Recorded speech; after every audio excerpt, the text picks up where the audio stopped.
documents in the public record, in particular, the transcript of September 28th. I'm wondering where we're going to discuss that. Okay, so it's the, run it by me one more time. So it's the accuracy of minutes in general, or the Yes, accuracy of documents in the public record in general, and in particular, the transcript of September 28th. The transcript of September 28th. Okay. We've agreed several times that we would discuss that, and this would be the time. And I'm just wondering where that happens in this agenda. I believe that Ann McFarland is going to speak to that as part of her presentation and a refresher on Robert's rules. I trust the commission will have an opportunity to discuss it as we agreed. Commissioner Zita, can you just refresh my memory? I know we had an issue with minutes at one particular meeting, and tell me again what the transcript was. When we were discussing where to put a homeless mitigation site last fall, after the city of Tumwater declined our demand to have campers removed by the police, and instead we had the sheriffs remove the campers. We had several meetings where we discussed where to site a homeless mitigation site at Tumwater's invitation. And in preparation for one of those meetings, staff produced a transcript of one of our discussions. There were a lot of errors in that transcript. That transcript was used to move the decision forward, and that was problematic. A corrected transcript was provided in advance of the meeting. However, the corrected transcript was not shared with commissioners. So it's a question that has come up repeatedly since that time. Do we have a commitment to accuracy in our materials? And what's our process for doing that? Thank you for that clarification. So it seems like this is something we should add on the questions for Ann, is both the more general question about kind of the accuracy of the record, and also to bring, it sounds like, Zita, if we could bring that also up as a specific example, like here is a time when this happened. How do we address this? How does that sound? Like, see where I've got at the bottom the questions for Ann? That seems like the most logical place to put the discussion. Sure, that sounds fine. Commissioner, I appreciate Commissioner McGregor suggesting that we address this in the retreat, and we agreed on that. Good. Well, yeah, I missed it, but I'm glad you brought it up now. And it seems like this is the perfect day to do it. And then I really hear that I guess maybe just one thing, and Ann will probably want to know this too. It's a transcript of what? What was the transcript of? It's a transcript of a commission meeting. Oh, of a commission meeting. Okay. And you all have those recorded on the website as well, correct? Yes, that's correct. That is correct, Holly. And the transcript provided in the packet was as reference, and I just want to be clear that we are understanding the use of the word record, because that actually has various meanings in public meetings. So, when you create a record for a public hearing, then there are specific things that go in there, and that has a specific legal meaning. When we talk about what's in the record of what's discussed, we provide that in a couple different ways, either through the direct video recording that happened, or the minutes. And so That's the record as well. Meeting materials are provided, but it's not as if that that creates a legal record for the proceedings. The record in the legal sense of the term is the meeting minutes and then the recording. Okay, so Commissioner I'm gonna interrupt you right here, and Zita, I'm actually gonna hold right now. Here's what I think we should do. I think that when Anne comes on and gets into her presentation, let her do her thing. And then before we take that break, we describe as accurately as we can what the issue is that's being described by Commissioner Zita and by Sam here. And then give her a chance to make sure she's got her head together so she can respond thoughtfully. Okay, because it doesn't make sense for us to do this now as a group because I'm not the expert for sure. And I'd like to get started. I think that'd be better. So Zita, what I'd like to suggest is that we just hold the discussion of the content till Anne's actually with us, okay? That sounds fine. I'm sorry that this was not included in our agenda as we had agreed. Yeah, I think it probably just the specifics here are things that we've kind of got, and we've got it close enough. So we'll get it. We'll get it. We'll pick it up. Yay. Okay. So we're going to do a little check-in and some guidelines for participation. And Aspen, you can take down the agenda now. Okay. Here we are. So I'm going to try my other new glasses. These are the kind, they're the blue kind, the blue light. So they're supposed to protect your brain. If you sit too much time on Zoom, you might all want to try them. And I want to just go through some things that happened yesterday that I thought were really great. One is I really heard a lot of people really showing up with their best selves, really showing up in a way that models the kind of culture that we are co-creating here. So that culture of appreciation, of respect, of having a little bit of humor and graciousness. So like I think we're all part of creating that it's not going to go perfectly, as we all know. And so just we make adjustments, we correct, we make repairs. That's how it works. I also really want to thank you all for keeping the screen on during our calls. That was excellent because I felt like we were able to really stay in the room together. And what I'd like to suggest for today's work is that we also just be extra attention as we continue on that same path, be also really thoughtful about the impact of our tone and our body language. So especially when we're in Zoom together, tone and body language communicate really loudly. So if you're inadvertently doing things that communicate your frustration or your impatience, those are going to come across really clearly. So as much as possible, you want to, again, just if you're feeling frustrated, you can just say, I'm feeling a little frustrated right now, and try again to just uphold that we are here to do the very best we can and to show up with as much grace as we can towards each other. I also, and it's the last thing I'm going to say, what I enjoy the most when I work with you is when we just appreciate the sense of humor, because this stuff can be really dry sometimes, And so as much as we can enjoy our time, we are lucky to get to be here together. That's the truth of the matter. And I feel like that's the spirit I am entering this room with you all today. So we're going to do a little check-in. Anything you want to share about how you're feeling right now? Anything that's going on in the rest of your world that's affecting your ability to show up and be present today, and your hopes for the meeting? So, Commissioner Downing, I'm gonna start with you again. You want to start us off?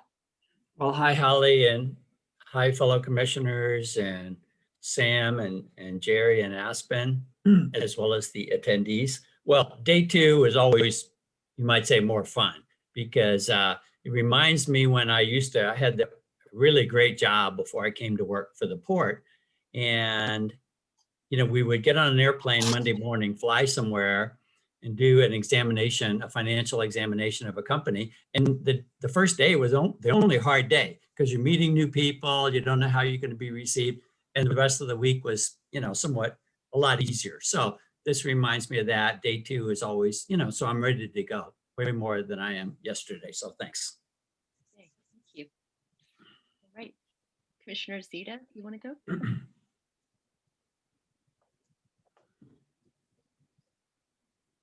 I'm ready. I'm tired. I have a big day tomorrow, 12 days of meetings. So I guess today is easier. 12 hours tomorrow. So Wow. today will be easier, I guess. 12 hours? Can I ask what you have to do for 12 hours?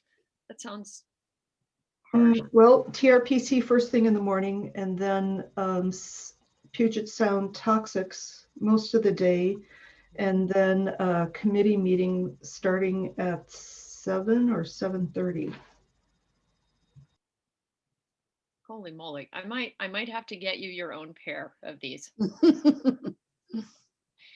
Well, As long as I get a chance to walk the dogs in between meetings, then it works a little better. right on. Well, thank you. Thank you for being here. All right. Commissioner McGregor, you're up. Well, I had so much fun yesterday. I was on Zoom about 8 o'clock this morning, waiting for someone to accept me into this program so we could get going. So, no, no, I'm feeling good. Life is good. Yeah, I'm just, what can I say? I'm up for the challenges and up for seeing how we can move along and be better. Always looking to improve. So, thank you. Hey, Ms. Sam. I'm feeling slightly distracted by a number of other issues that we have to handle, and a little bit like, do we actually have to do a retreat? And yet I'm reminded that even that concept that MFA was talking about yesterday, that it's really important to continue to build alignment between the commission and the organization and staff and the community. And so I also know the importance of this time too, and appreciate that. So, and yet the world continues on and the pressures and demand can continue on while we're here. Well, thanks for prioritizing this. Jerry, I know you're really only here because you have to be, but do you want to flash and just say hello since I can see you're there? Yeah, I'm just on here because I can't be demoted apparently through the process here. But, I appreciate these retreats because it really is a time to focus on process and direction from the commission that helps us prepare for the year and gives, because our commission meetings are so evolved in just getting business done and trying to keep that stuff going that we often don't have time to do, to really talk about process and different procedures and that sort of thing. So I look forward to getting some of that stuff decided and move forward. Excellent. Thank you. And Aspen. I'm good. Happy to be here. I thought yesterday was really productive, so I'm hoping that today is equally productive. Yeah, just excited to see what comes out of it. It looks like Commissioner Zeta has her hand up, by the way. Oh, Zeta, go ahead. I have a suggestion that might help Jerry. You can assign a co-host who can run the meeting for you, so you don't have to be here. It's not a matter of me being here. I would be here, but I would be on the attendees side instead of, whatever you're called. I think it's participants. There's panelists and attendees. And because I actually, doesn't matter when I log in with my credentials, it makes me, I can't really demote myself to an attendee. I tried yesterday, but it's not working. If Aspen can figure it out, go ahead and send me to the other side. I'm fine with that. Yeah. If you designate a co-host, then you can make them host. Yeah. And then Aspen's your already- responsibility is over. Aspen is already the host. Okay. Well, it sounds like Yeah, I think there's a difference between Zoom webinar, which is what we're in, and Zoom meeting as well. oh, that might be, Mm. okay. Good. Well, friends, I'm going to suggest that what we do here now is actually, I'm going to send you this survey for the work sessions. I'm going to suggest we do it now because we have time right now. Is that okay? Mhm. Because we don't have our presenter here yet. So let me get it. And then so you can turn off your camera and take a 5 minutes if you want. But it's coming to you right now. Did you say you're going to send an email or? Yeah, it's coming via email. Okay, fine. Thanks. Okay, so you can just take, we'll start again at 1 o'clock, but go ahead. I'm going to send this email. I think I actually have to, I'm having a little trouble with the Zoom and the email up at once. So wait for it. It's coming. And drafts. Okay, it's called Survey for Work Sessions. Here it comes. Send. Okay. And Aspen, I CC'd you on it. Okay, everybody, we'll start right at 1 o'clock then.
Thanks.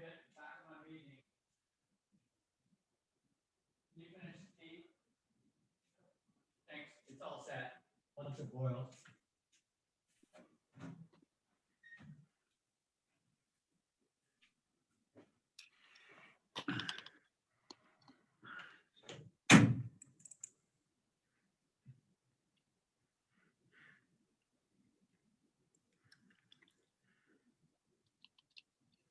Hey, Sam, I'm wondering if it would make, oh, am I unmuted?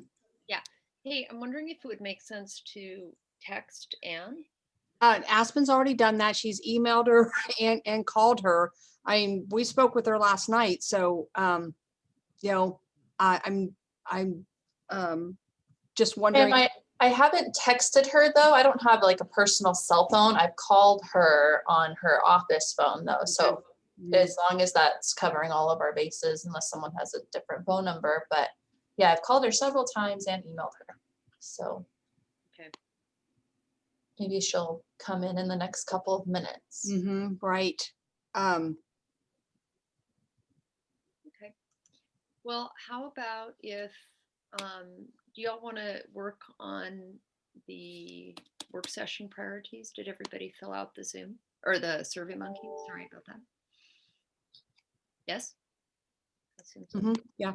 Do you want to do that while we're waiting? And then I guess the other option is that we can always maybe flip the staff presentations and do that first. How's that sound? Yeah, I think if we can work on these results for the work session topics, we're going to keep trying to, I mean, it seemed very unlike Anne to, the only thing I could think is either something has happened or that she somehow had an incorrect time. Yeah. Which seems weird. Yeah, because I mean, she's had the agenda and everything. I mean, she's just such a reliable and person. Yeah, and I did just double check the email that was sent to her, and it's the same email that was sent to everyone else. So it says 3 and 4 at 12:30. So, and that's the only information that she should have. I'll try calling her again. Okay. Okay. Well, meanwhile, I can comment on that Survey Monkey. That's an easy way to, you know, prioritize things in a democratic fashion, I guess. Yeah. There's also a survey tool right inside Zoom, which is pretty neat, and it'll display the results right on Zoom. You can't, it doesn't work in webinar, only in Zoom meetings. You pay So if extra for webinar, go figure. Yeah. Oh, really? Okay, so I'm Aspen. I'm gonna just send you the PDF of our results. Here it comes. God, what a crazy time, huh? It's just like results. We're emailing. And one of the comments I want to make on this is that they've kind of been pigeonholed in unassigned work session topics. Some of these are ones that could be held in our regular commission meetings. And I'm saying such as the Parthia project update. That is something that is of interest to the community. And it might be those kind of advisory type things of updates on projects that are moving forward. You know, those could happen at a regular commission meeting because there's no action to be taken on them. It's just an update on what is happening with a particular project. Things like the contracting process discussion, that's more of a work session before we bring it forward. So some of these things, I think, you know, don't get them pigeonholed in one area and we can't move them forward, because I think that if we have a light agenda on our regular meeting, we should be able to slide some of these in, because these are being usually done by somebody else. In that case, the Parthia for one. So I'm just, you know, just throwing that out there, that we just want to call them unassigned topics, I think. And if we put them in a work session, that's fine. If we put them on a regular meeting, that's fine too. So. Yeah, thanks. I just spoke with Anne, and so her internet has just gone down at her office. And so that's why she hasn't been able to join. She has somebody there working with her to see if she can get back connected. And so asked if we could proceed with other topics, and she will keep in touch with me as to her status. Great. But explains why she's not here. That makes sense. Okay. Well, let's go ahead then, and we'll Aspen, did you get the email with the results? Or can you give me a host ability to put it on my screen? Aspen? I'm sorry, I'm here. I didn't look at my email quite yet because I was trying to call Ann too, but I do have them, so I will open them up. Great. And then, so Sam, when you were off, Commissioner McGregor mentioned that we don't have to necessarily assume all these would go into work sessions. They could also go into regular meetings. So the purpose of the survey is just for us to be able to get this conversation started and just think about like, okay, how are we gonna make the best use of our time? So if you look at the top one, we have highest priority being the Capitol Lake Deschutes Estuary proposed funding. The two that are in neck and neck are the Harbor Patrol on Water response and the contracting process discussion. The Parthia comes after that, and then the West Bay Yard project briefing. So Bill, could you say again which ones you were thinking might be able to be moved into or just addressed at regular meetings?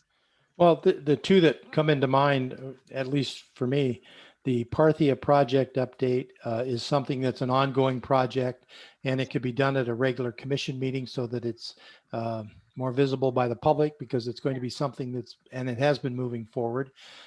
Same thing with that West Bay Yard project, but that is right now, I think it's going through a process with the city. So we don't want to preempt whatever the decision comes out of the city, but should it go forward, those two are being presentations made by outside entities and bringing the port up to date on the process and progress. And those could be done at a regular commission meeting under an advisory annotation, because no action is going to be taken by the port at that point. It's only keeping everybody informed. The other ones are probably more starting out with a work session type environment and then bringing it forward to a commission meeting for final action and running it through that process, advisory and then action. So that's all I was saying. I just don't want to pigeonhole something that it has to be in a work session, because not necessarily does it have to be. But I think if staff is bringing something forward, then maybe a work session is a better way to start. And then therefore they can get hopefully some clarity from the commission before they bring it back as an advisory, and then moving on to action if that's the necessary process. Great, that makes sense. Other thoughts? Thumbs up on that? Okay.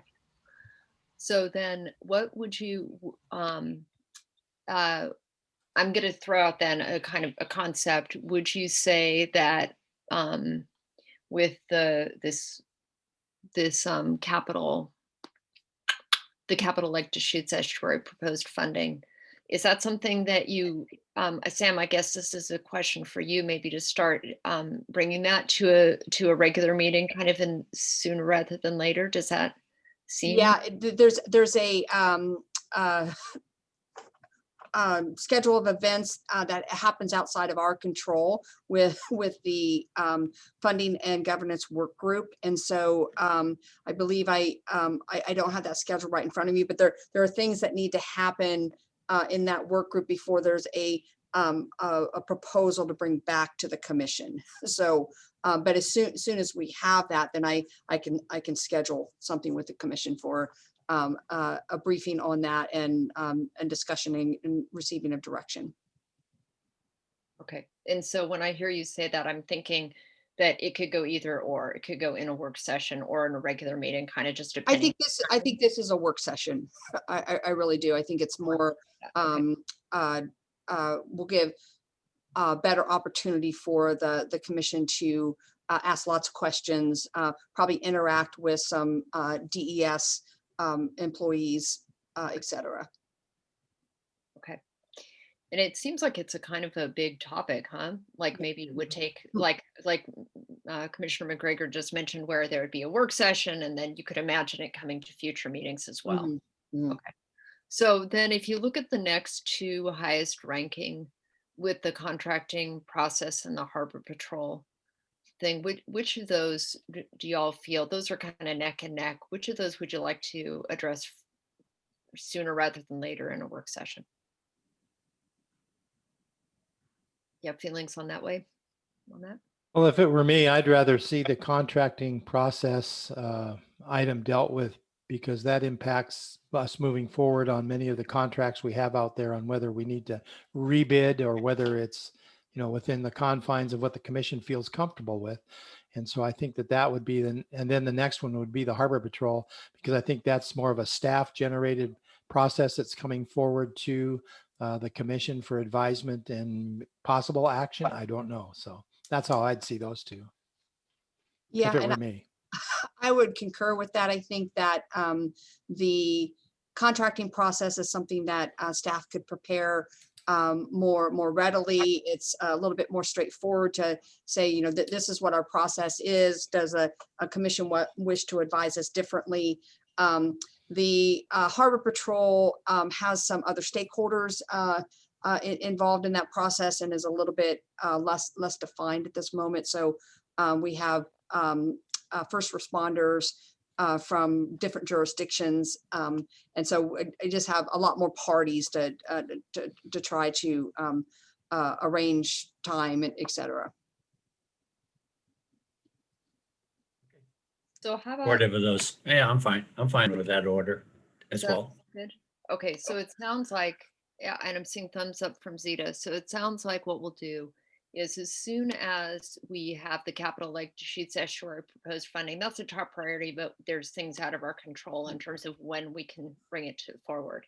So in the meantime, we have a course of the contracting process discussion, followed by the Harbor Patrol, and then the Parthia, and then West Bay, with both of those potentially not needing a full work session, but maybe just coming to the commission meeting. Did I catch it right? Anything you want to change about what I just said? Okay. Is there anything else then? I think we figured that out. Anything else in terms of work sessions that you want to flag at this moment? Well, I'll speak up.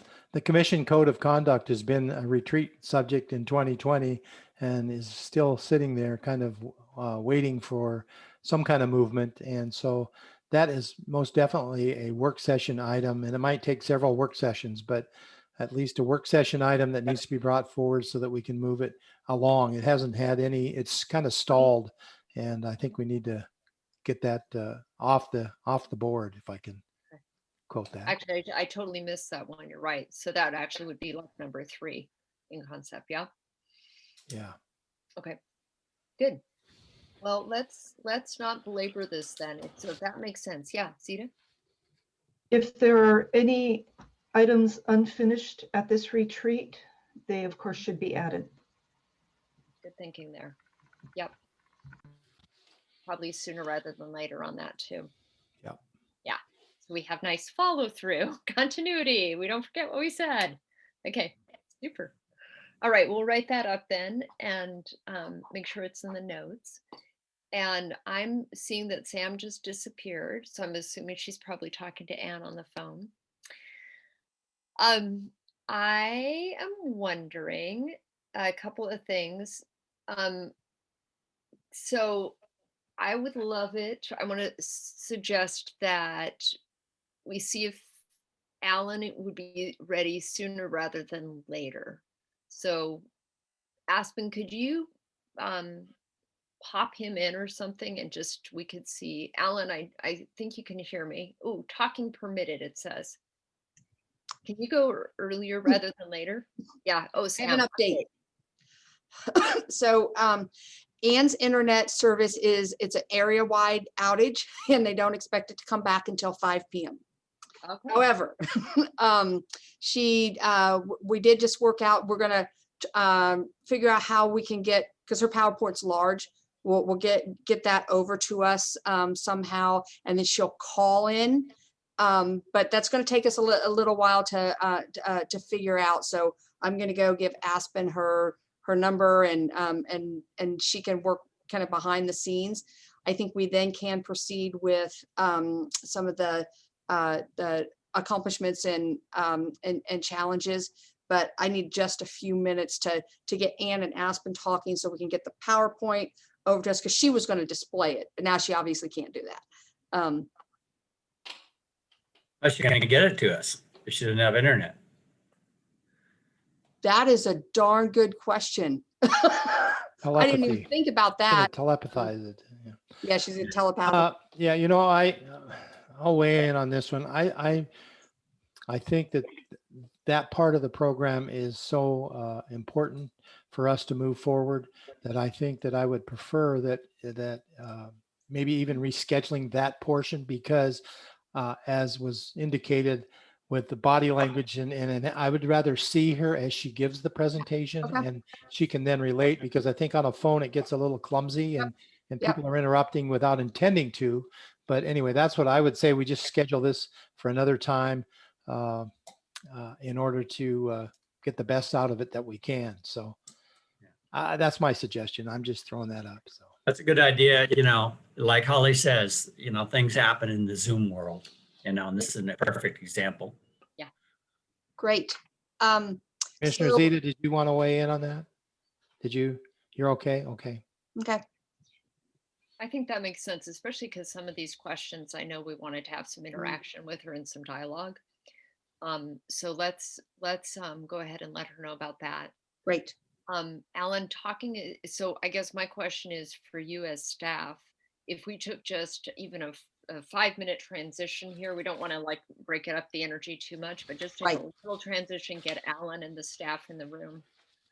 And then we can Perfect. just shift gears. Does that work for everybody? Great. And I can call Ann and let her know. And yeah, and then we get the other PowerPoints up. Okay. Okay. So, unless somebody needs a longer break. Okay, let's just like, we're just going to shift the gears in. So Aspen, you're going to bring everybody into the panelist room. And Alan, you're going to get ready because I think you're presenting this first section. Everybody else can take a 5-minute just to get a cup of tea, and we're shifted. Okay.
Alan, How you doing, Holly?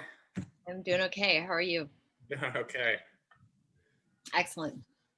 Sounds like a fun thing to facilitate. Ah.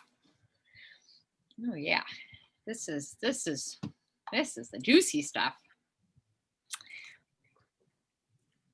So I have an attempt at humor since you wanted something to lighten it.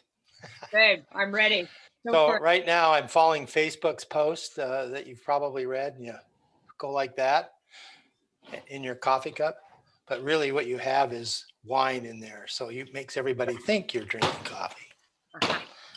Unfortunately, I'm not opening it. 'Cause I don't drink wine. You don't drink wine? What? No, Not not- list for like art? It's tart to me. I just don't enjoy it. So I Uh-huh. don't enjoy any liquor really. I would rather have a Coke for whatever it's worth. So what are you doing with the bottle of wine then? Well, my wife and I, this is a special bottle that we have at like Thanksgiving or anniversary or something. So our anniversary is coming up. So I happen to have one in there. So I do taste with her, but only because of a special occasion. So Nice. Very nice. Yeah, there was a really good piece of humor where a gal was talking about she's a comedian from Canada, and she's like, you know, it's Q&A around the pandemic. Like, is it okay to start drinking before 10 a.m. if you have children? Yes, definitely. Is it okay to start drinking before 10 a.m. if you don't have children? Yes, definitely. I was gonna say that, you know, every day is a special day. yeah. Right? Oh man. Okay, so everybody's coming on. So I'm gonna just I think, well, let me ask, do you all know all the staff, and is there anybody who needs an introduction before we begin?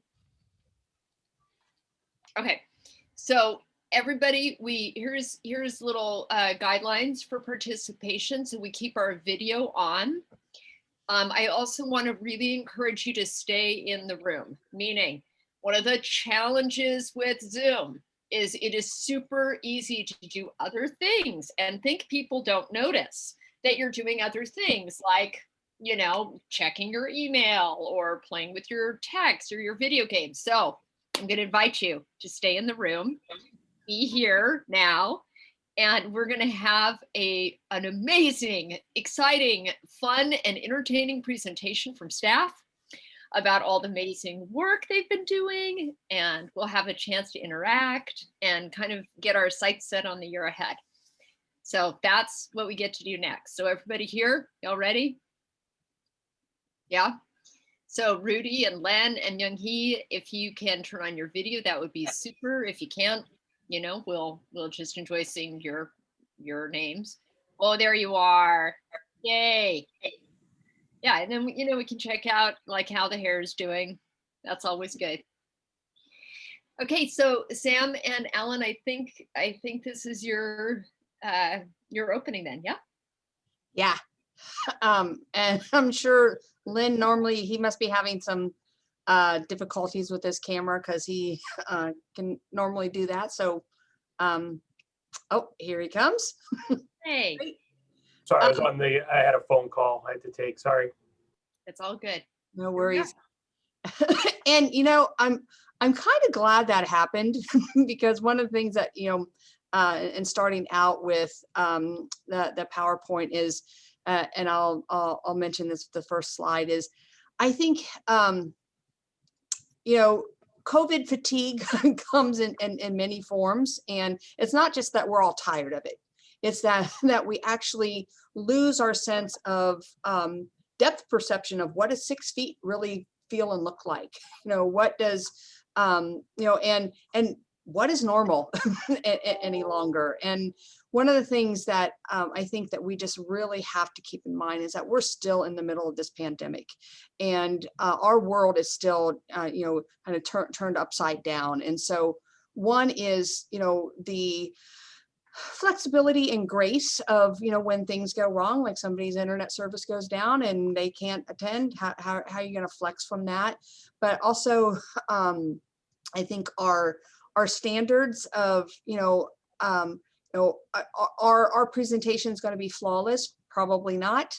But then I also think of like just, you know, getting back to that question of capacity and some of, I think we're all dealing with this in so many different realms of our lives that, you know, what staff is working on, I will tell you what we just went through, we probably deal with 20 times a week, you know, and that's on top of getting just our normal business done, let alone any type of, you know, projects or change initiatives, et cetera.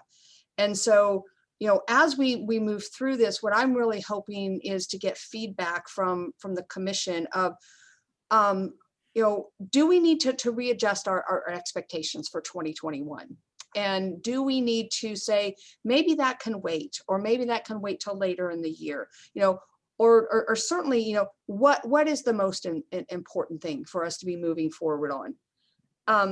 I think that phenomena happens all the time, you know, and that really we can't do everything at the same time. And so we, you know, need to be consistently prioritizing. But I think that it is just, you know, so exacerbated during this time frame. So with that, I'll tell Aspen to bring up the PowerPoint.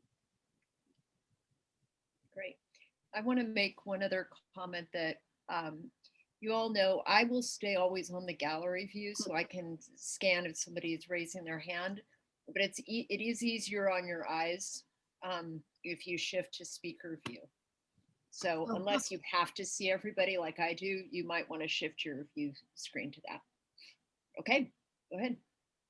Great. So following up on this, and I first want to alert the commission that this is going to be an abbreviated presentation from what we had originally scheduled and what is included in your packet.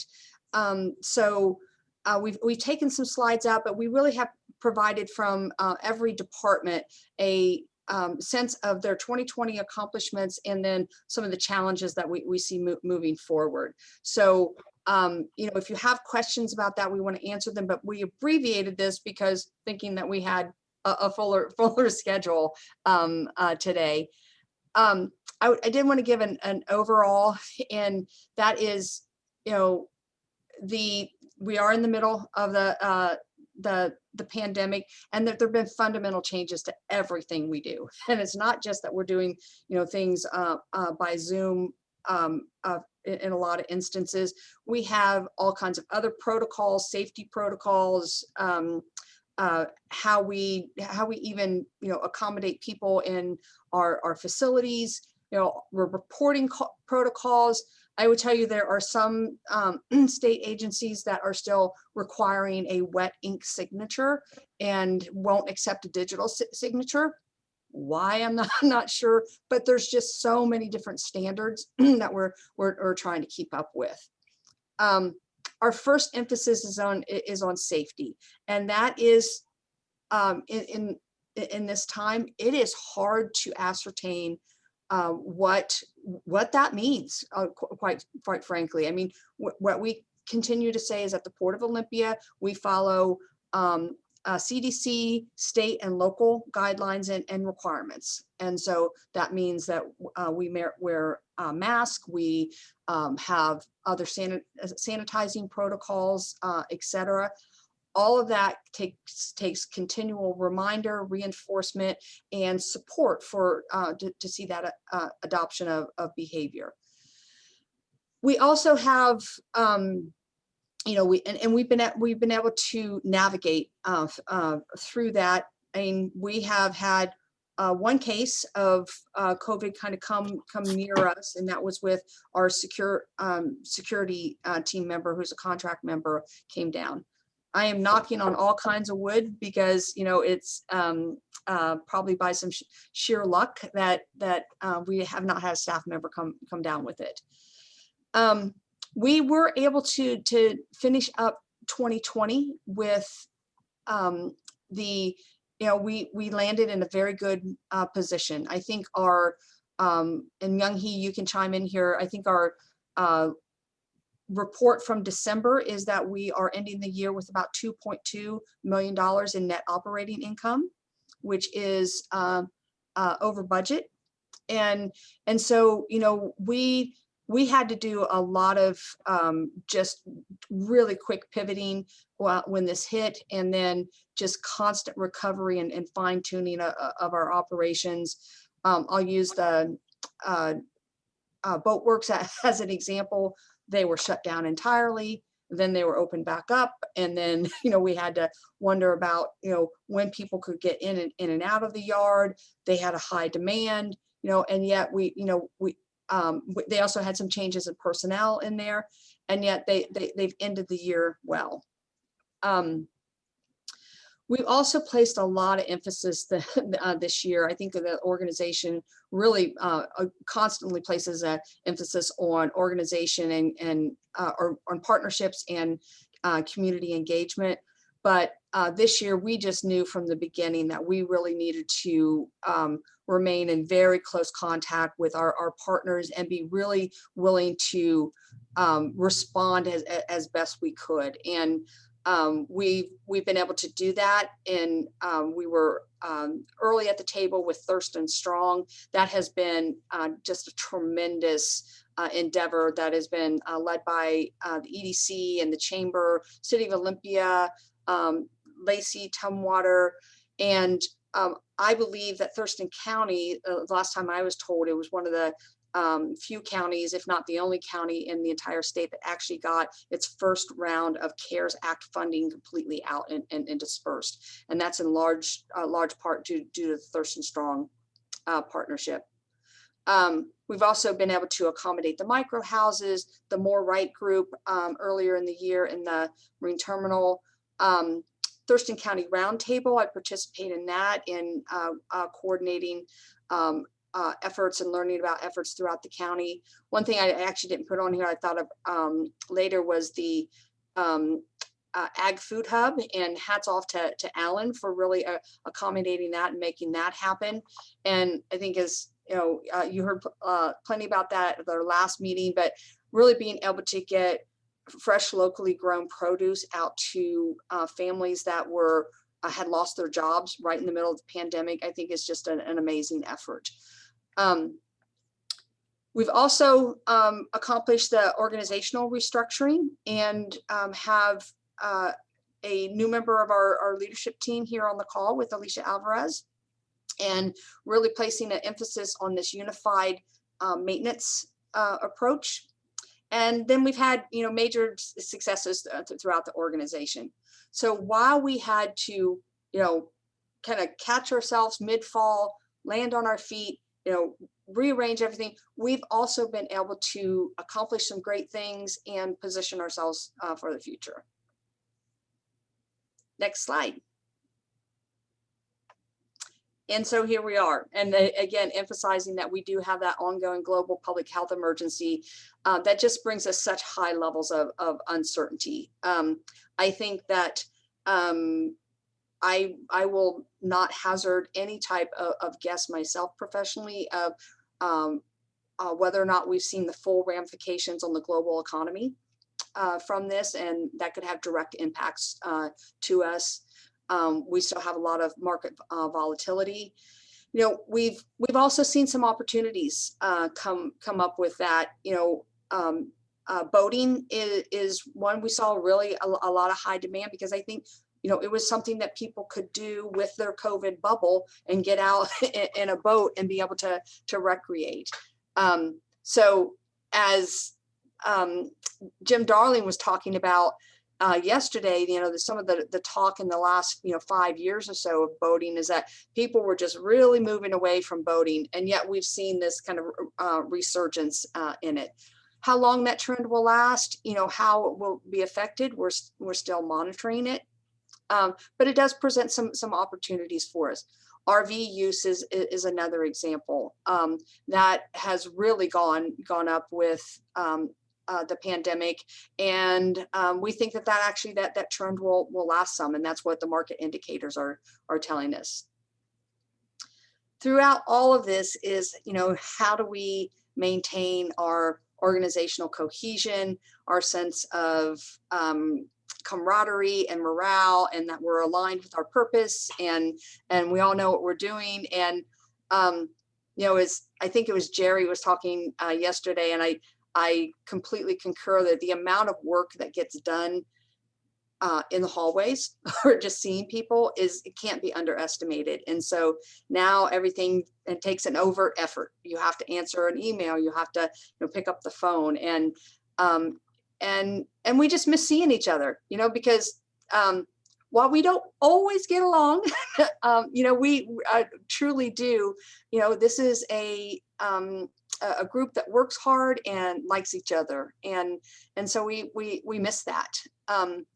And even in that, we saw what we did with our holiday party. The wellness team and Jerry's just put a lot of effort in of how do we stay connected even during this time.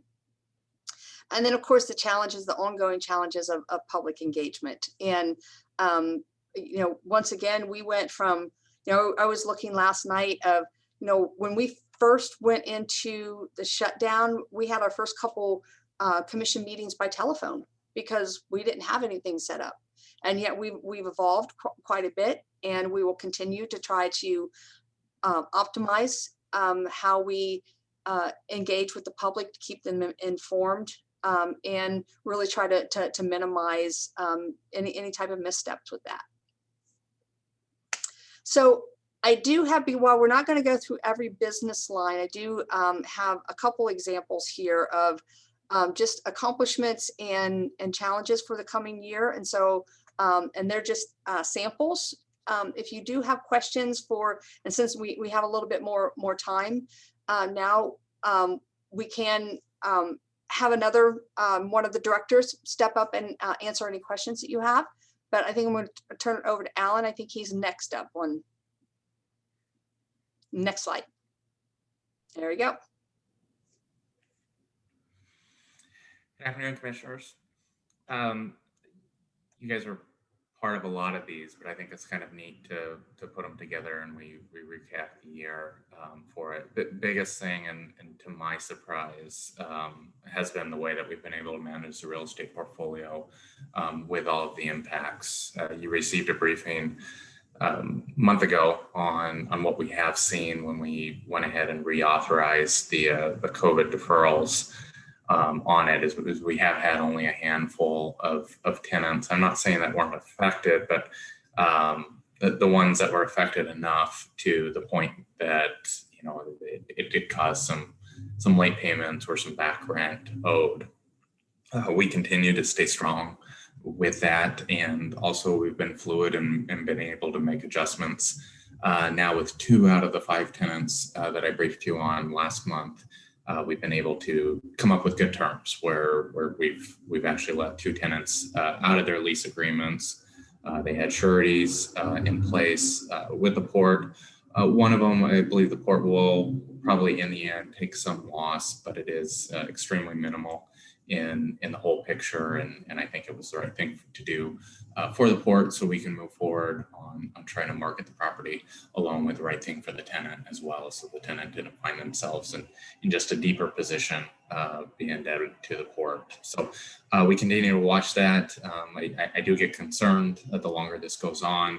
We got notified this month that our largest restaurant tenant is going to be late on their rent, but they're actively engaged with us, and we're just trying to facilitate them along with everyone else as best as we can moving forward here. That said, throughout 2020, the interest has remained strong as well. You're very well the deal we did with Panattoni. We continue to move forward with them. I believe this pandemic is probably going to start the downward trend of this market cycle that we've been in that's done so good. And I think just naturally we were getting to the point where the market cycle was going to start turning. And then with COVID, we'll just see that to start off here a little bit earlier. That said, COVID, as you recognize, has triggered a lot of other development in terms of the shift, especially to the e-commerce side. And I think we're going to find ourselves creating a new market cycle that is more in the area where Panettone's type of development falls under. And I think we'll see great success with what they're able to do out there in Newmarket, along with then getting that stuff and getting all of the fundamental infrastructure in place to be able to respond to the next cycle as it upticks. And we can see some development in the Tumwater Town Center with the development around Tumwater Boulevard, in addition to the work that we're doing with Secretary of State, and hopefully seeing their project kick off here really soon as well on Tumwater Boulevard. You know, Lacey CBC, I gave you a presentation here recently also, and that's done phenomenally well. We've achieved a 100% occupancy. Even still, that's our greatest concentration of short-term leases, and I would say probably our greatest area of vulnerability in response to the COVID pandemic. That said, I've only had one lease change in the year in response to COVID. And so we've continued to maintain that 100% occupancy, and actually that lease that we did end up being able to release the tenant out of, we immediately rolled it over into another tenant. So there's actually no gap seen. So CBC has been performing phenomenally. You saw my analysis that I did last month, and you know, I do believe that was a solid buy, and it's performed well, and it will continue to perform well, and we'll reevaluate it again in 2026 when we go ahead and take a look at the bond refinancing. We had one building sell in Cleanwater, and if you recall, these are all 6,000 square foot buildings we've got existing out there. The Scribbles and Giggles building, which is port owned. We have the Washington State Patrol Detachment building, that's also port owned. And this was our first private sale of a building, and that went to the TK Group. Inside that, they took their 6,000 square foot space and divided it into 3 separate suites.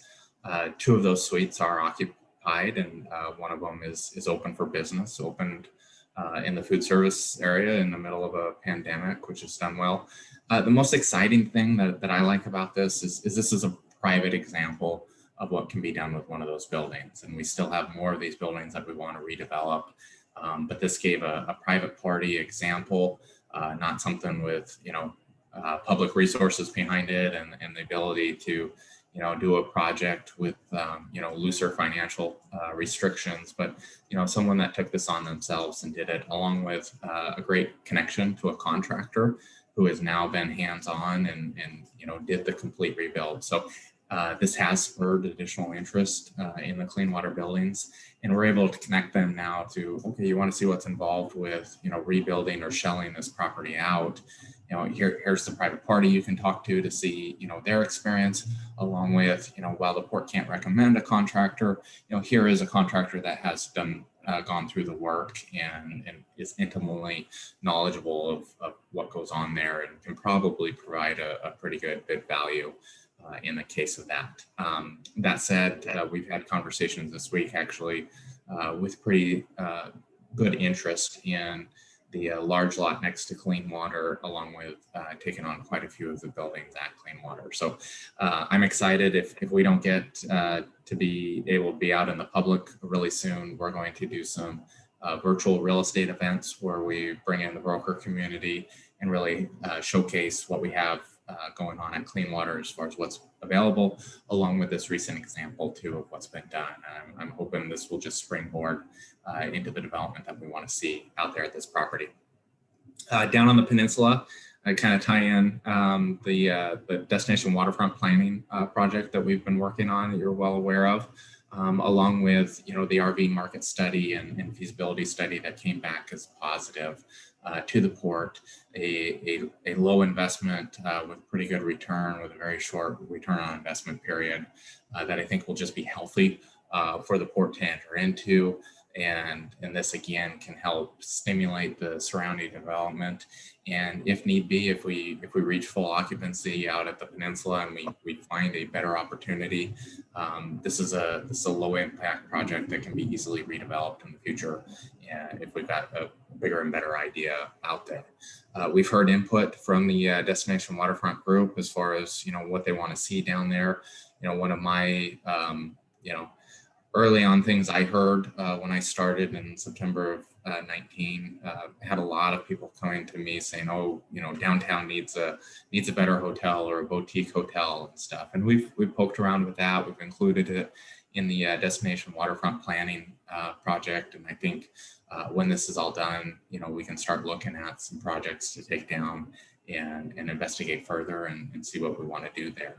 Also, and encompassed with this Destination Waterfront Planning in our activities out on the peninsula, we've had interest from the Children's Museum looking to expand their footprint and lease some ground from the port adjacent to the Children's Museum, almost doubling in size. So that's exciting. Again, that has not waned with this pandemic, and actually they were able to secure a grant that will help position them further forward on their progress path.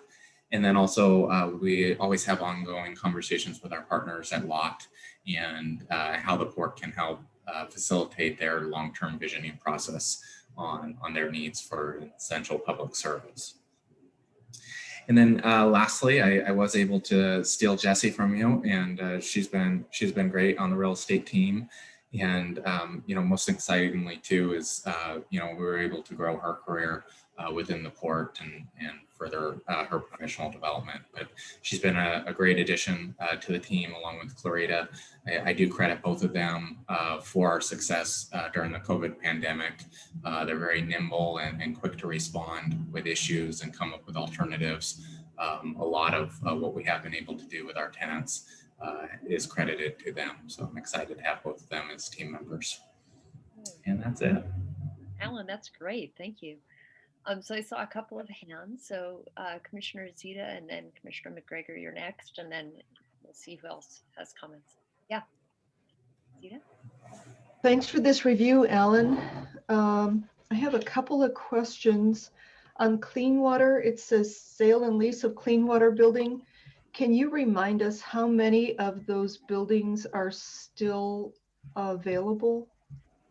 Yeah, so we have 3 of them that are occupied, so all of the remaining are still available, and we are marketing that out as a package. If somebody wants to take all of them and redevelop the footprint that those cover, or the example, the sale and lease of the clean water building, really what that breaks down to is we did sell and fee the building, but we ground lease the footprint under it. So sold a 6,000 square foot building, ground lease the 6,000 square feet of land underneath it. So I'm sorry if I missed this. So something was sold, something was leased, and some are still available. So 3 were sold or leased, and how many are still available? No, so out of the 3 that are occupied out there, we have 2 of them that the port still owns, and we lease those. Washington State Patrol is what's on a full service gross lease, where essentially the port handles everything for that building, and Washington State Patrol does pay a premium for that. And then the Scribbles and Giggles preschool facility, the port owns that building, but leases it to them on a triple net basis, where they're responsible for more of the major items when issues arise with the building.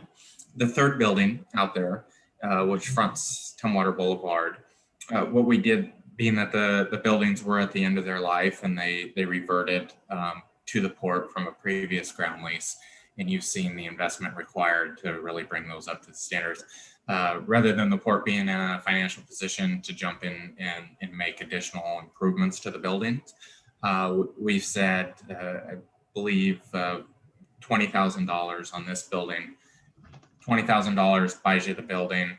We just want to be in the ground lease business for this, and we lease then the ground underneath the building that we sold. So they own 100% of the improvements on the ground of the third building, and simply do a ground lease for the ground underneath, and then pay common area maintenance charges for the surrounding area, the parking, the sidewalks, the lighting, and so forth, that the port still maintains, and it needs to be compensated for it. What's left out there, I believe there's about 5 buildings still remaining. Yeah, that was my question. So there's still 5 to go. Yeah, there's still Okay. 5. Great. And then I have one other question. You said we're moving forward with Panettone. Exactly Yes. how are we moving forward at this stage? What's They've going got on?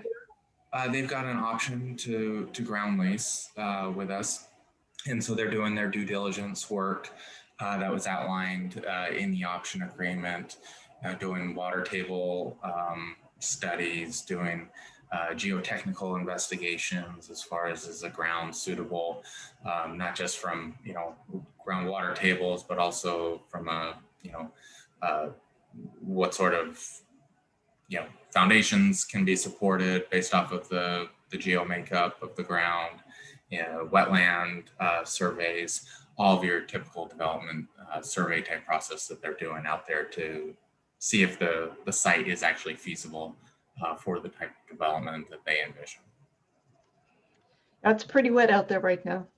Okay, yeah, I'm sure they'll be able to see that when they do their investigations. So, a reason for the period of why they wanted that programmed in there. Did that answer your question, Zita? Yeah, that's great. Thanks. Terrific. Okay, Bill, you're up.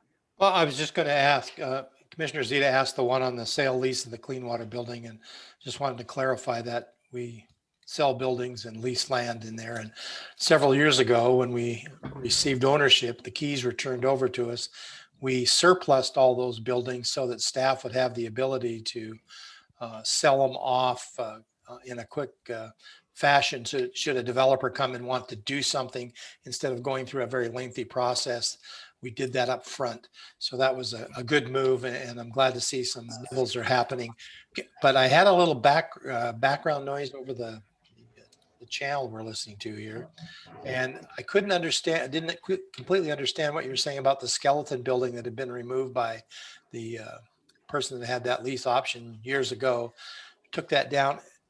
Is that the vacant lot you were talking about? And then also some additional, the other buildings? I just wanted clarification on that. Right. Sorry, that was probably a confusion from my part, but no. So I didn't comment on where the former skeleton was. The site I was referring to, where there has been recent, pretty serious interest, is the what's been referred to as the H building lot, or lot 2 that we talk about. And the port's been, I'm open to any options on the clean water buildings. We've done some numbers where the port would retain ownership of the building, but really for me to get some numbers that make sense to present back to the commission is we're looking at, I need about a 10% return on anything we invest on that building, just simply because I would envision we would go out and get a revenue bond. Say if you came to me and said, I want to lease, building 5, I'd say, okay, great, Bill. We're going to need to drop $700,000 in improvements of it. I'm going to have to go get financing at 4%. That wrapped into the lease and so forth. I really need to see about a 10% of return for me to be able to justify going to the commission and saying this is a good idea to do. So I'm encouraging, unless someone just doesn't have the means or just doesn't make sense, but really encouraging them to purchase the building. And we show the value. I really market it more around the $40,000 number, but to get a 6,000 square foot slab alone, you're looking at that, not to mention the value of the shell subtracted by the redevelopment costs of it. And there is other issues in the buildings that have to be administered to as part of the reconstruction remodel. So I understand that completely. So thank you on the H building. I wasn't real clear where that was, so I appreciate that. Thank you. Any other questions? Joe, do you have anything for Alan at this point? Nope. Good presentation. Thank you for the summary. Thank you, commissioners. Okay. So what do we have next? We've looked at some successes and some challenges. We've looked at where we are with real estate. What do we get to do next? So we have an example of challenges. And again, this was, and we were looking at it kind of trimming down this part. So while administration, finance, marketing, communications had lots of accomplishments in 2021, Jerry is going to instead point our attention to some of the challenges ahead. Jerry, it's perfect. So as Sam mentioned, we're continually keeping up with all of the different, CDC, Thurston County Health, looking at every time they change something, we have to go back through our policies and make sure that we're in compliance with that. Last year, we probably updated our policies on, what to do regarding COVID, 4 or 5 times. So, it's a constant evolving thing, and giving that staff, communicating to staff what the new expectations are. They might have changed from last week, and everyone here on this team is constantly, dealing with that and making sure that staff are following all of the guidelines. And then we continue to, address the expectations for remote conducting of business. This year, we just upgraded Zoom to the webinar to give a little bit more control over the presentations, and having the commission, being able to be the ones on the screen, and having attendees be able to listen but not interrupt our business. And so this is, again, we just keep trying new things, figuring out what's going to work best for us, and getting training on how to use those. It's the same with continually adapting new ways of communication. Jenny and Emily are both working hard to try to get information out, and they've got a couple new systems. I think you've seen the Mailer Lite that now Howie Aspen puts out the commission meeting announcements.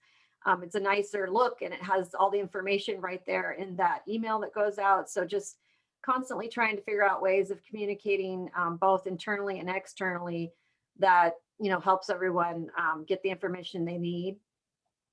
We also we'll want to look into some of the issues that were identified in the 2019 audit regarding contracting, and are working right now to try to get some consultants to come in and work through those processes with our staff, and assure leadership that we got everything under control, and we know that we have all our checklists and understand what the rules and regulations are regarding contracting. So we're spending some time looking into that.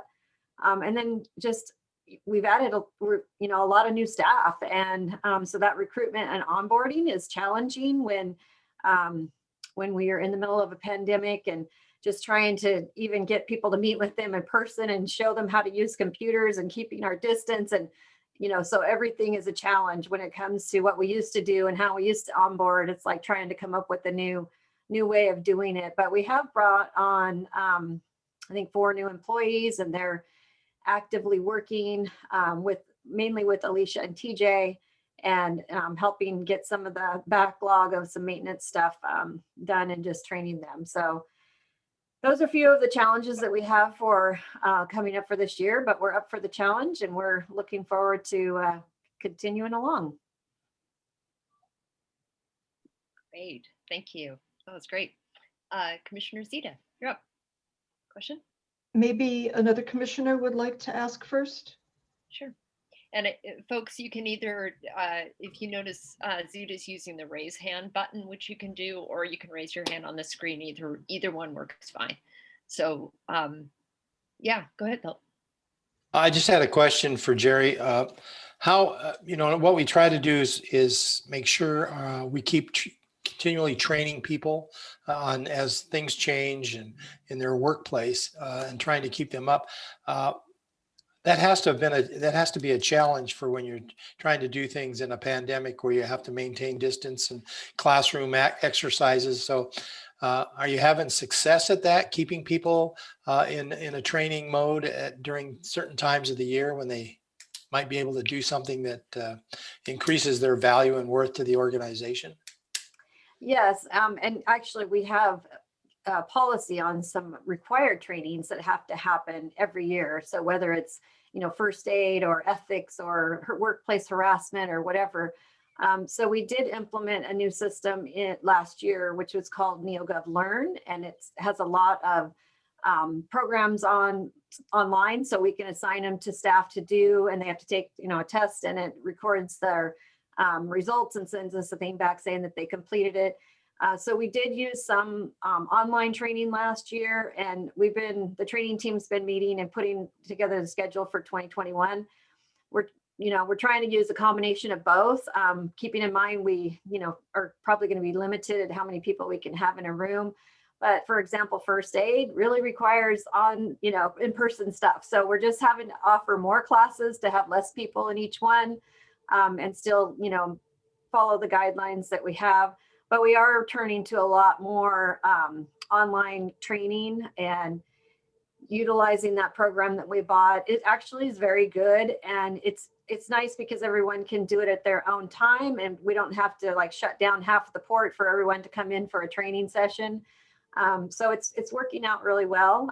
But we do have, I think, a good program going forward because, one of our main goals is trying to keep people connected. And in order to do that, we can't really do everything electronically. So we're coming up with creative ideas, and hopefully we can move forward this year without too much interruption. Cool. Thank you. Joe, did you have any questions for Jerry? Sure. Just a statement really that thank you, Jerry, and other port staff and Aspen and others for, managing the meetings. I think we made some positive changes and you've had to adapt.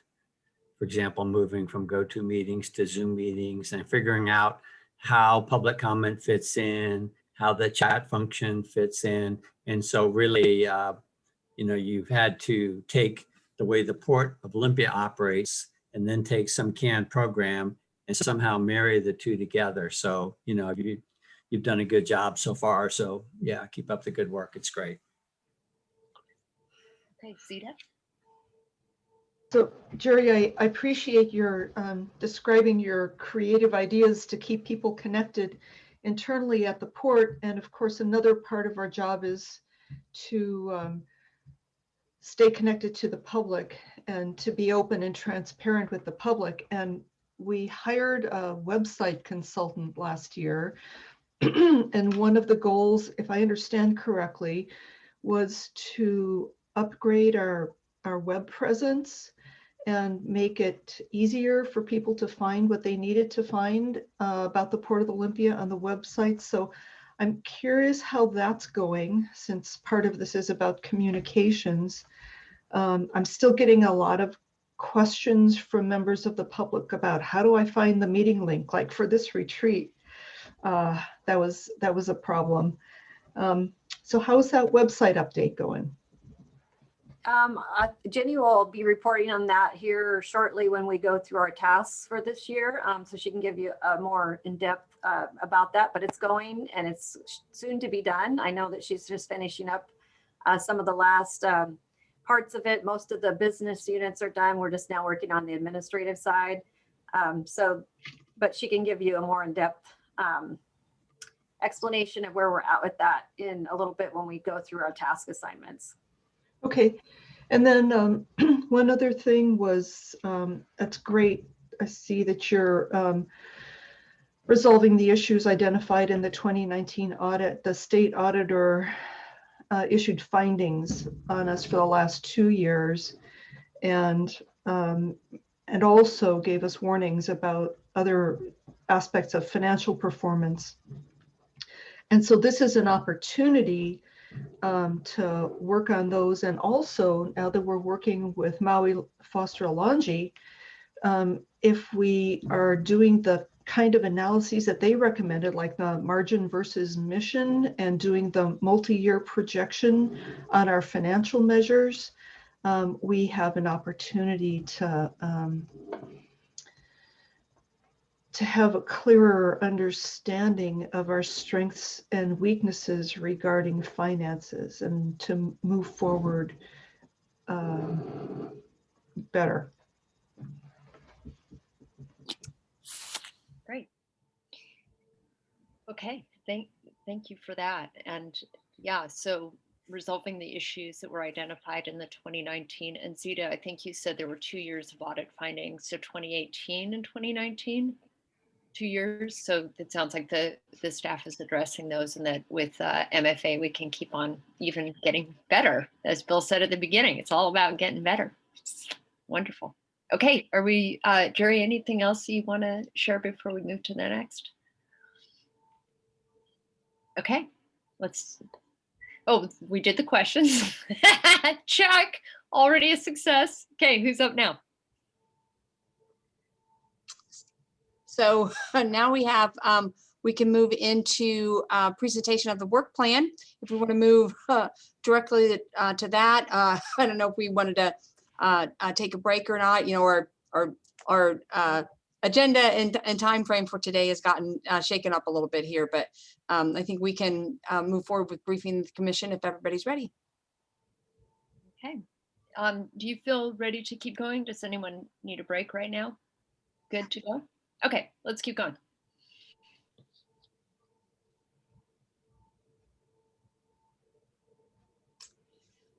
Great. So you'll recall that we did this last year with our work plan, and really what this is an opportunity for the staff to say, okay, we've taken the priorities that you've given us in the budget, and particularly on those items that are going to require additional direction or approval from the commission, or of a significant enough nature for the organization, we really establish a work plan and a time frame for those. So this is by no means everything that we do here at the port. This is not meant to represent the full body of the work. I mean, first of all, we just have the day-to-day transactions, everything from, you know, accepting payment for, you know, mortgage payments to the ships that come in, to all the airplanes that land. You know, it's like those are the day-to-day transactions that we undertake. These are really much more about change initiatives or big projects that we're moving forward. So we wanted to give you a preview of those. As we go through these two, I want you to keep in mind that there are still some quite a bit of that uncertainty of everything from, as we look at what we can regularly anticipate as a permitting process. That's kind of gotten upended too, and some of it has to do with the capacity that other organizations have. Things like the City of Olympia and Thurston County, they've had to furlough some staff. I think that Olympia was actually able to bring back most of their staff at this point, but they've kind of got a backlog, and so what we could normally anticipate for permitting timeframes are they're not there. So we're kind of continually adjusting to those, drawing our critical path of how do we get from the beginning of the project to the end. These are our most recently informed timeframes for things, and you can anticipate changes in 2021. So with that preview, we'll turn it over. Next slide, or next slide after this. And Alan, you are up with Destination Waterfront. Hello again. So as you know, we're pretty much right in the middle of the Destination Waterfront development vision process, and we're still in the public input and stakeholder outreach time period. Along with, we do plan on coming back to the commission to present what we did hear from the public, along with the final deliverable on the packet, the results to the survey, and so forth, along with, you know, how this weaves into some of the work that I mentioned in the real estate talk, and additional projects here that I'll have in this presentation. And then, you know, when this is done, is really in my area of work is planning to take this, and as we've got kind of targets to aim for in terms of what sort of opportunities we want to go out and market to. We also have some validation that either, you know, some of our existing ideas we're on track, or in other cases, we didn't necessarily hear anything, that would be an improvement from some of our existing ideas that could be better opportunities out there for the public and for the port. And, and then as we do attract development opportunities or take on these development opportunities, we had great input, as far as building aesthetics, what shorelines were preferred, what sort of public amenities people would like to see, and figure out using that as a master document and figuring out how we can weave that into development. And, we may have, one master project, but there's no reason why we can't take some of these elements and figure out where we can plug them in to some bigger projects and be able to provide a win for everyone. So that work's going to probably wrap up next month, and we're completely on track for that. We've taken the recent commission input and been able to reach out to additional advisory members and stakeholders and be able to hear their input, and then come back to you guys in March and move forward after that. Next slide, please. Or I'll take questions. Commissioner Downey. Thanks. Well, that seems, I'd like to comment on this while it's right in front of us. The commission acceptance in March, it seems a little quick, because don't you have 2 more advisory group meetings, and then after that you have to pull all the survey and the comments and so forth together? And then how specific is can you just talk for a minute or two about how specific whatever it is you're going to bring to the commission, either in late March or April?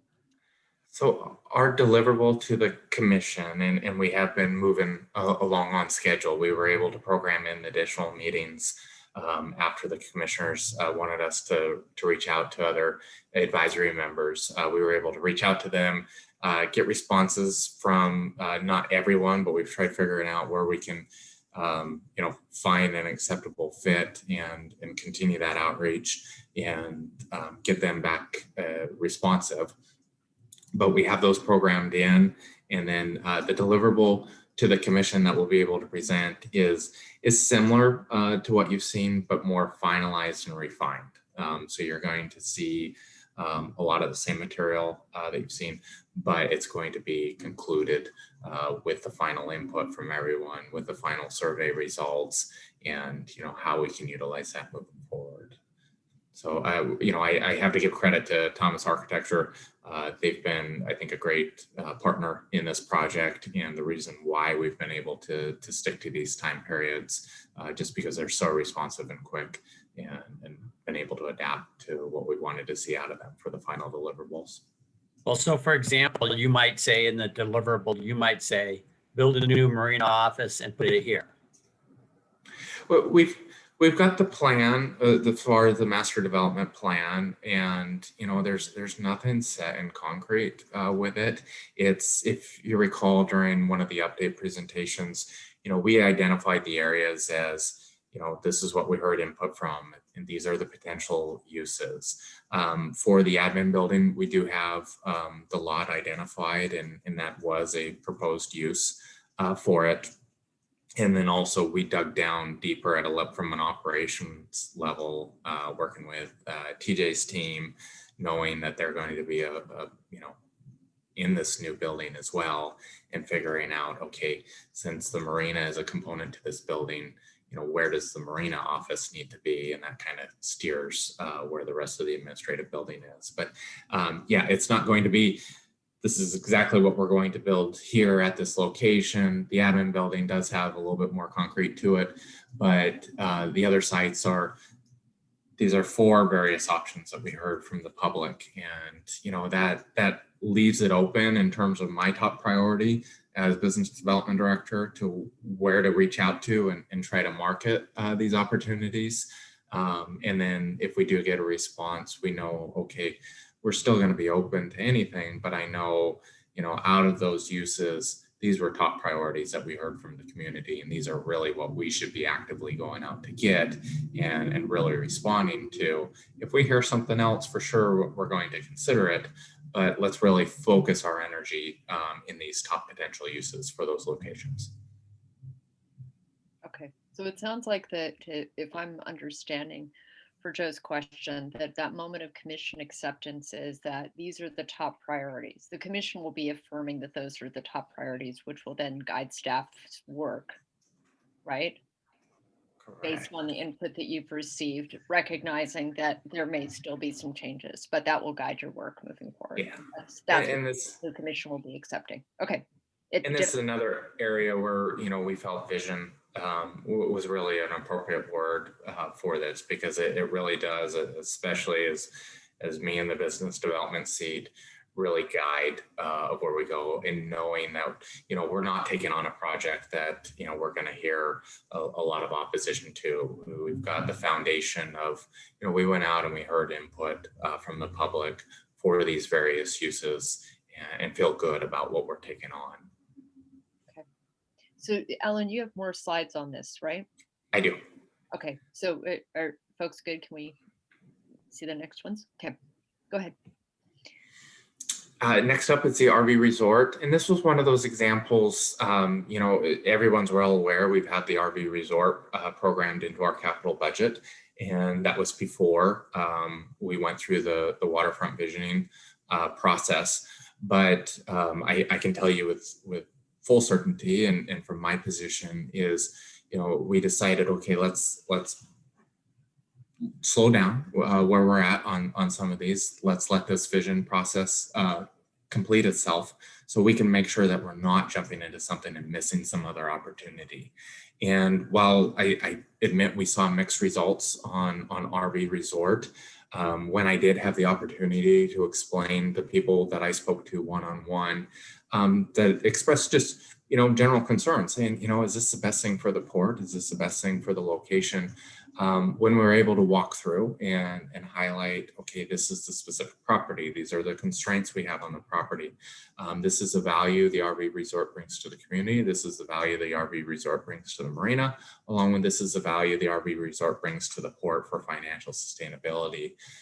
People understood that, along with so far in the process, we have not seen opportunities that make you know, the site development something else more feasible out there. So we are continuing forward on the RV resort. Again, as I've mentioned before, this is a low impact development that we'll see quick return on investment from, based off of, you know, a market analysis that we had done by a third party.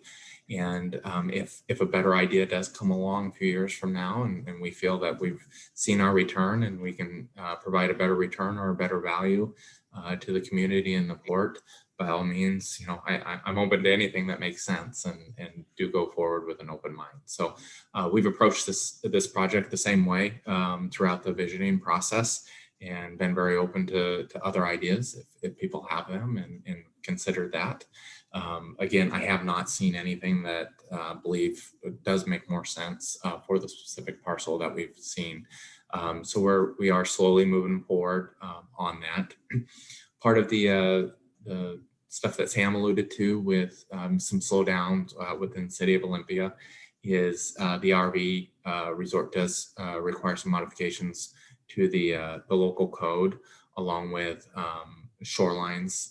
The City of Olympia incorporated that into the Shorelines Master Plan as well. And so we're letting that process go through. Really, we want to get a level of comfort to feel like, okay, let's make the investment in civil plan. So far, we've made the investment in a conceptual plan that I want to still say is not 100%, just because we need to go through the amendment process with the City of Olympia to understand what our, you know, setback from shorelines are, what our setbacks from any potential sidewalks, to really lock in what the conceptual plan looks like for the RV resort, because it does impact potential RV spaces and where those spaces fall. But as that continues over the next couple months, we get that level of comfort, we're going to go ahead and finalize the concept.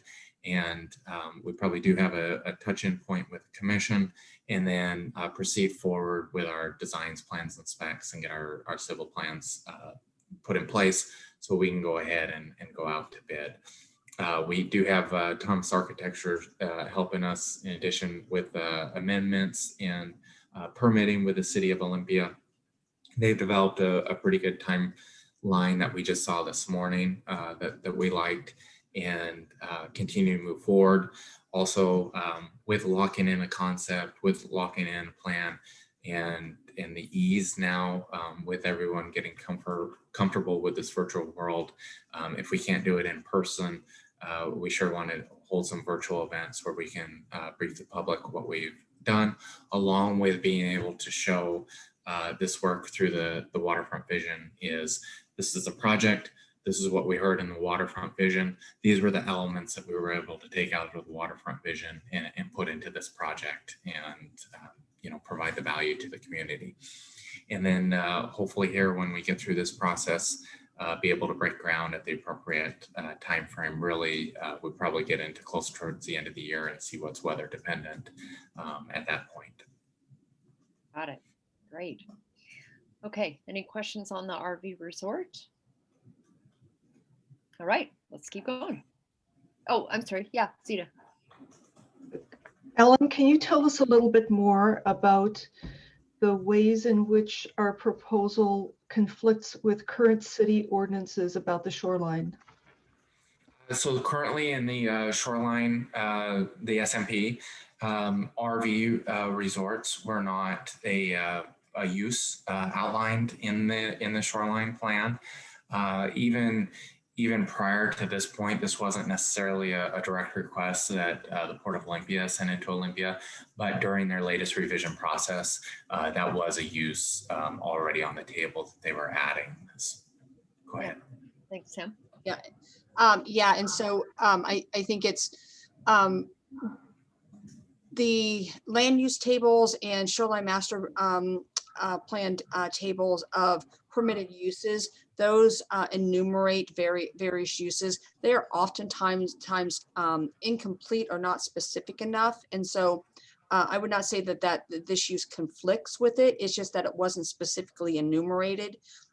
This type of text amendment is a common procedure to enumerate uses in both zoning code and shoreline master plan. So we're not asking for a change. We're asking for an enumeration of this specific use, and the city will be taking that forward. Got it. Okay. So it sounds like that's that first bar, right? The text amendment with the City of Olympia is making sure to address Zita's concern or question about, is this actually, we're in alignment with the law? Right, exactly. Mm-hmm. Zita, did that answer your question, or do you have more? Good. Okay. Anybody else? Questions on this?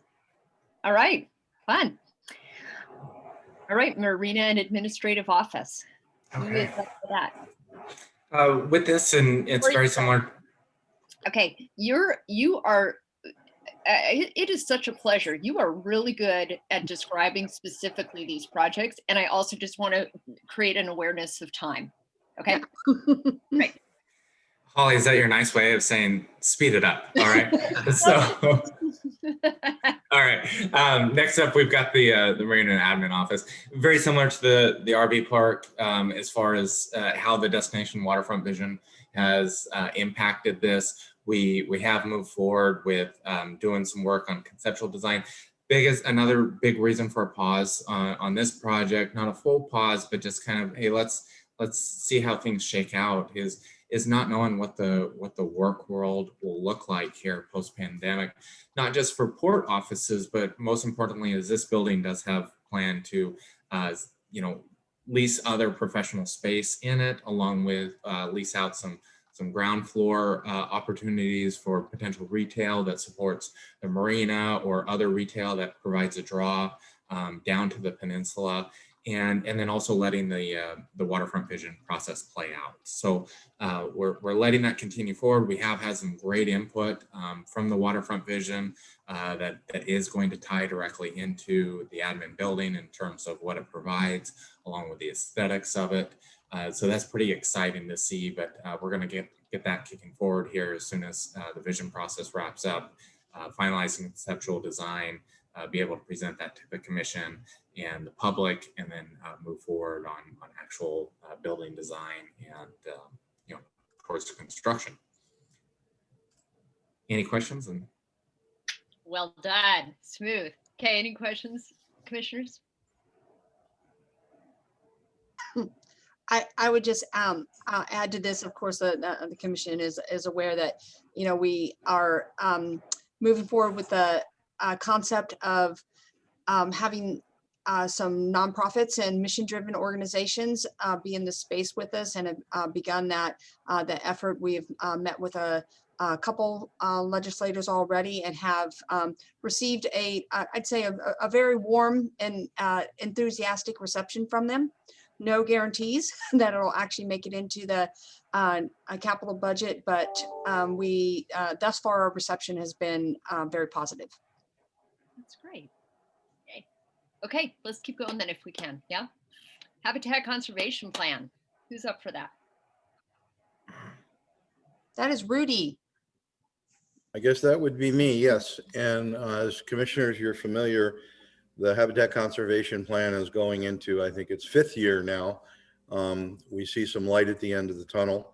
The final draft of the plan has been forwarded to U.S. Fish and Wildlife for their comments.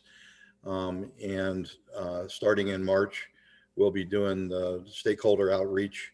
And in April, we anticipate submitting it formally to U.S. Fish and Wildlife so they can initiate the NEPA-SEPA process.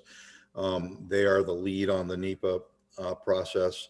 That will, by statute now, need to be concluded within 12 months from them starting that. So, as I said, lights at the end of the tunnel. The process is moving forward and on track. Great, thank you. Any questions from the commissioners? Yeah, Sita. Rudy, we really need to see your gopher picture when you show this. Well, Commissioner, if you can wait till maybe Monday night at the commission meeting, you may have an opportunity to see that.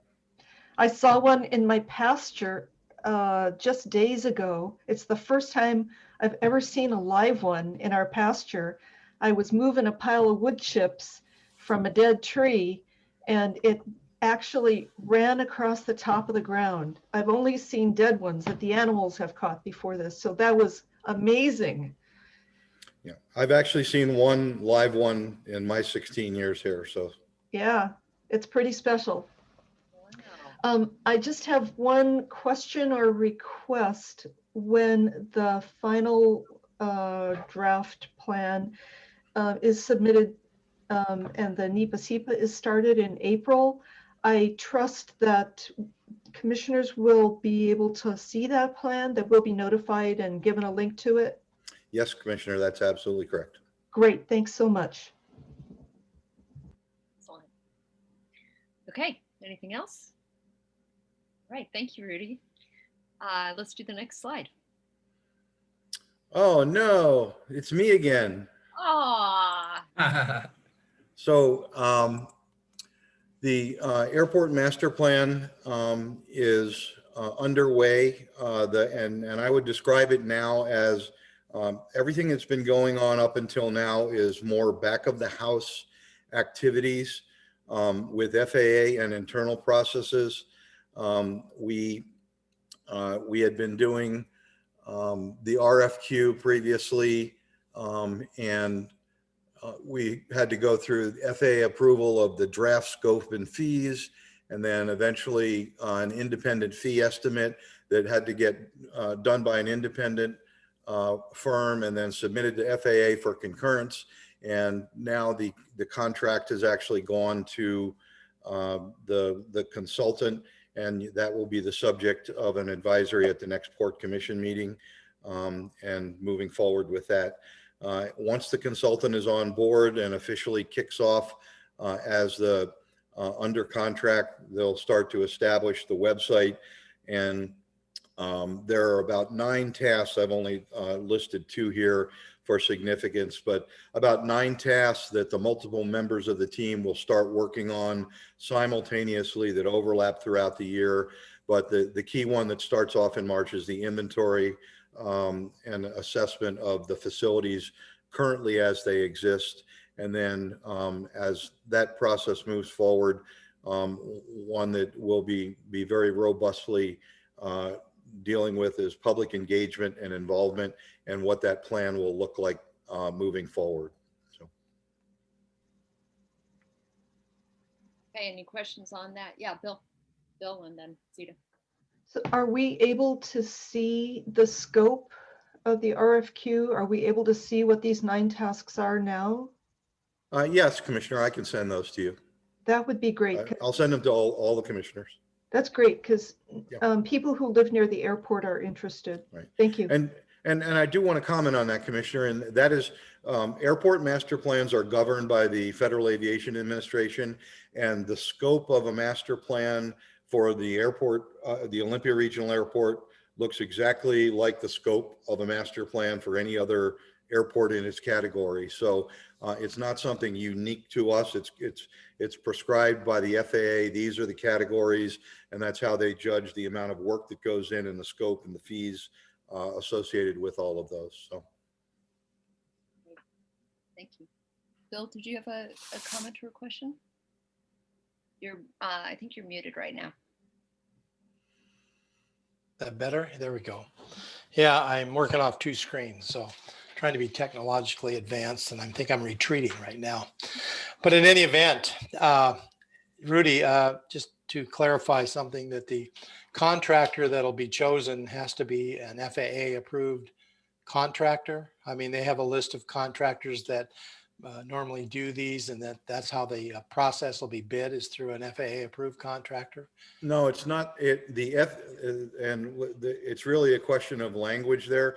The FAA will concur in our selection. Right. The FAA prescribes all of the requirements for the people that do that kind of work. They submit and compete, which in our case, we had 2 firms that were submitted or responded, were ranked and scored, and one was selected. So it's not that they're on some approved list by the FAA, but they clearly need to be able to meet all the qualifications to do the work.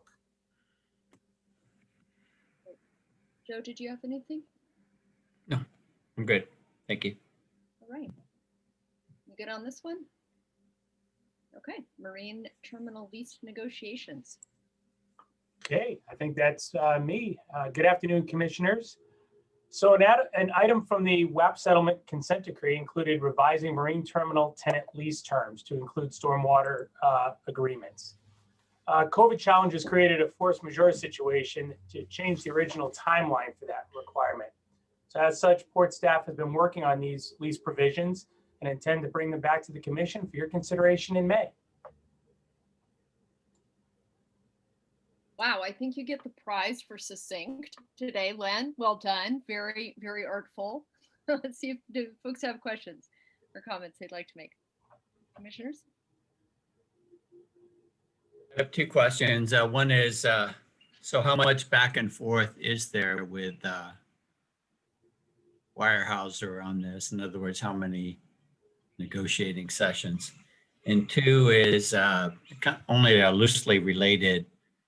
Len, are you planning to hire a replacement for Kim Kawada-Shower this year? Thank you, Commissioner. I would say we've had quite a few meetings. I don't have an exact number for you. Sam, I don't know if you have a better guess than I do. I'd say we've had 8 sit downs at this point. Yeah, that sounds about right. And we have several more to go. Right. And then to answer your second question, Commissioner, we are not at this. We are looking at administrative help, but nothing exact at this time for replacing Kim. So the one more question about the lease negotiation. So you're basically discussing and negotiating how to better comply with stormwater requirements and the cost sharing of the same. Is that correct? Yes, that's a big part of it. Yes, Commissioner. Okay. Yeah. Oh, and Zita, do either of you have anything else on this one? Do you, either of you have anything on this one, the marine terminal lease negotiations? Okay, all right, let's keep going. Next slide. POCAC. POCAC. Okay, that's me. As you know, we had our first joint meeting with the POCAC, and they have been given some of their assignments and asked to come back with a work plan, as well as if they would like to take on an additional assignment. They are still, I think, also looking at how they might create a process or serve in some ad hoc capability for advising the commission. So I expect that they'll be coming back to with a work plan that will likely be presented in a normal, a regular business meeting. And then they'll get to work on their projects and then report their reports and products out to the commission later this year. You can see some kind of out of the normal process. If, like, for example, they chose to take on the project of offering advice on the centennial celebration, we would say, you know, in order to make that actually useful for us, we need that earlier in the year, and we would set a reporting time to the commission in, let's say, you know, June or July for that. So yeah.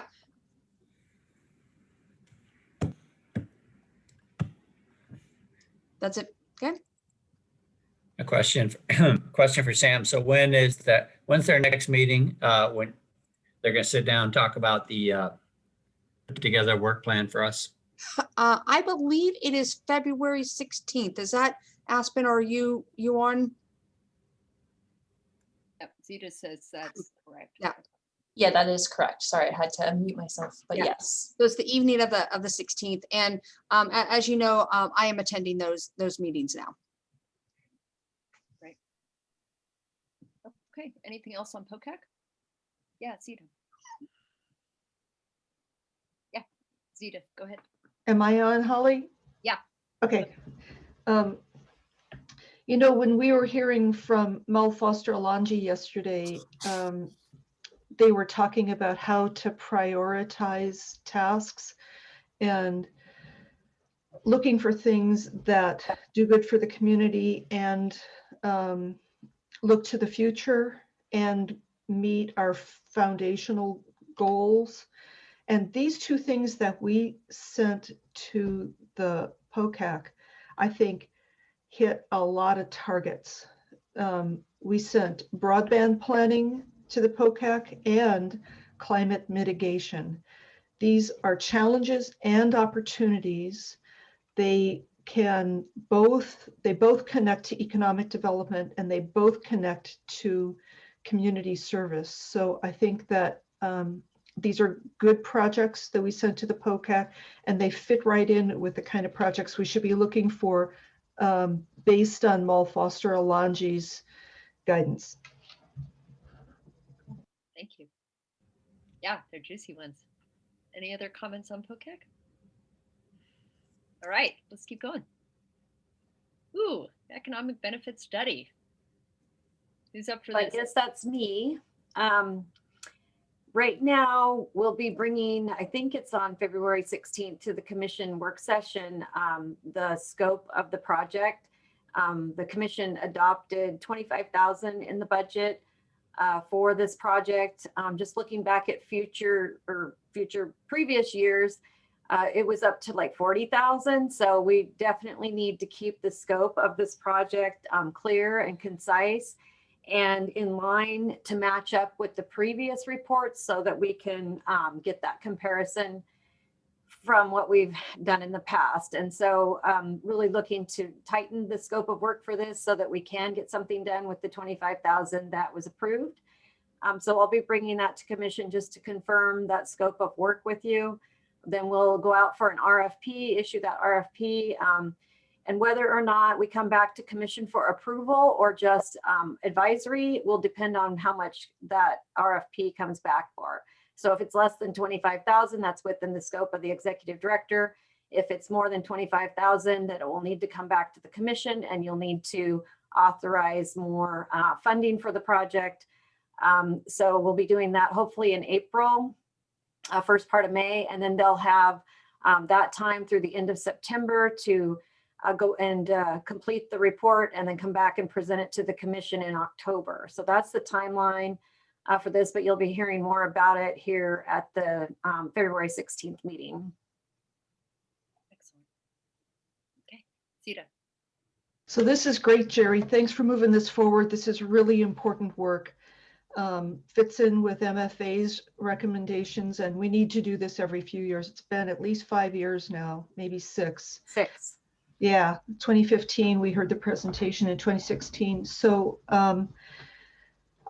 we discussed at one of our recent meetings, and I've also communicated by email with staff. Now that we're in the scoping phase, it would be very useful to review the scoping guidance on this project that was given to us by our previous consultant, Dr. Martin. I requested a link to Dr. Martin's presentation, and if staff sent it to me, I'm sorry that I didn't see that, but if staff could please send me a link to the video of Dr. Martin's, I believe it was 2016 presentation, I will look through that and provide an accurate transcript of scoping guidance for our consideration in this scoping process. I did get your email and I was looking into it. I found that it was presented to the commission February 8th of 2016, and our videos only go back to February 18th of 2016. So we don't have the video in order to go and send it to you to find where it's at in there. So I've asked Aspen, she's probably going to have to go to archives to try to get one of the tapes from TCTV, which I assume who was doing it at that point in time. So it may take a little bit longer to actually find the recording from that. I went to the minutes. It's very vague. There's not much in the minutes to help with that. But I do want to just keep in mind that we only have 25,000. So trying to increase the scope of work is probably going to be very difficult unless the commission decides they want to fund this in a different way. Because right now, 25,000 is probably only going to get us just doing that comparison of the previous reports with adding that 6 years in and updating those numbers. So that's what I'm bringing forward is a narrow scope of work that is just updating the numbers from the 2014 plan or study to do for 2020. So again, if the commission's interested in, increasing the scope of work to something different, then that would be commission direction as far as more money and more direction on that scope of work. Thank you so much for looking for that recording. I understand it's in the archives. It'll take a little while. That will be very useful as we consider our scoping. Thank you. And is this the scoping kind of criteria that you're referring to, Zita? Is this specific to the economic benefit study or is it a bigger issue? Yes, it is. It's specific to the economic. Yes. And is the stuff that you all heard back in 2016, is that still going to be accurate to today? It's the last time we did this exercise. And so it will not be accurate for today, but it's the most recent thing that we have. And the consultant who did that study made recommendations about how to do a good study like this. And so that's what is useful for us as we scope out what are we going to ask for in our next study, if that makes sense. Yeah, it does. It just makes me wonder if that consultant's still around and they could just send you something, that might be, again, this I won't get into content because that's not my job, but I'm just thinking about, it makes sense that you want to have the scope and be appropriate. Yeah. And that it matches your budget or change the budget, as Jerry had said. We talked about that, but there could be a potential conflict of interest if we do it that way. Yeah. So it's better if we just go by what we heard before. Okay, so it sounds like that's going to take a little time, and that if the scoping criteria is way out of line with what you guys have currently determine for your RFP, you'll figure that out. Yeah. Okay, great. Any, Joe and Bill, do you have anything else on the economic benefits? No? Okay, let's keep going. Oh, the moment we've been waiting for. So good afternoon, commissioners. So the website redevelopment, I know Commissioner Zito was asking questions about this earlier today. So we are now working on the administrative side of the website. So we're going to be launching the full website together. Oh. Stop for 1 second, Bill. Okay. I'm getting a lot of feedback and I don't know where it might be coming from, but it's kind of drowning out your voice a little bit. So I don't know. All right, hold on while I change to my super awesome headphones here. I was trying something new. Hold on. Thank you. Thanks for saying it. It's sort of like you're in a room with a big chorus or something. Oh, it's Well, Is that better? Yeah. Let's all admit it. We just, want to see Jenny in her headphones. We just can't let her get away without it. You've got quite a reputation for these headphones for sure. I think that, yes, I think everyone just tells me that my other headphones don't work well, so that they make me put these back on. So I'll start over. Good afternoon, commissioners. I am here to present to you on the website redevelopment. I know that Commissioner Zito was asking about this earlier, so hopefully I'll be able to address those questions. We are currently finishing up the transfer of or I should say the design and development of the administrative side of the website. So we did do the the operational side of the website. And so the operations are pretty much ready to go, but we decided that we did want to launch the full website together so that we weren't piecemealing the website and having a very different look amongst the two sides, operations and administrative. So right now we are in those final phases of transferring information and making sure that everything works. And we are taking into consideration feedback that we have heard from the public about concerns of being able to find information quickly, easily. This site is hopefully going to be very streamlined, very easy, user-friendly, and not, I'll say it, as cluttered as our current website is and hard to find information. So we do plan on reviewing the website with each of the commissioners individually sometime later this month, once we have a little bit more information on there and we feel like it's about ready to go. And then we do plan to launch the website before the end of March. And then we will be presenting that new website at a commission meeting under an advisory to showcase it so that the public can have a look at it. Any questions? Wow, that's like coming right up. This is exciting. Yeah, Bill. So I have a question or a suggestion or whatever you want to consider it, but you have on the third bar down, it says go live. And then you have the next bar, present the new website at the commission meeting. So I'm assuming that you'll present the new website at the commission meeting and then go live after that. So like the next day it will go live or something like that, rather than going live the Friday before the commission meeting. And then there's a little bit of confusion on people. So I'm just wondering the process there. That process, or the order that you see it, is actually the order in which we planned on doing it. So we were going to launch the new website and then do a preview or a showcase, I should say. Maybe we need to change the wording on that to showcase it to the public that we now have a new website that is live. You are correct that it is going to be most likely launched. I'm sorry about that. Most likely launched a couple days prior to the commission works or meeting that we would be presenting at, so that we have time to make sure that everything looks good before we're presenting it to the public. Okay. So this isn't a preview of presenting to the public and asking for feedback at that point. This is going to be, let us show you how to use our new website. And so it is going to be up and live. And when we're going through it, we'll be going through the live site so that it looks exactly like what the public is going to see. And it won't be slightly different because we'll be having to present on like the back end view.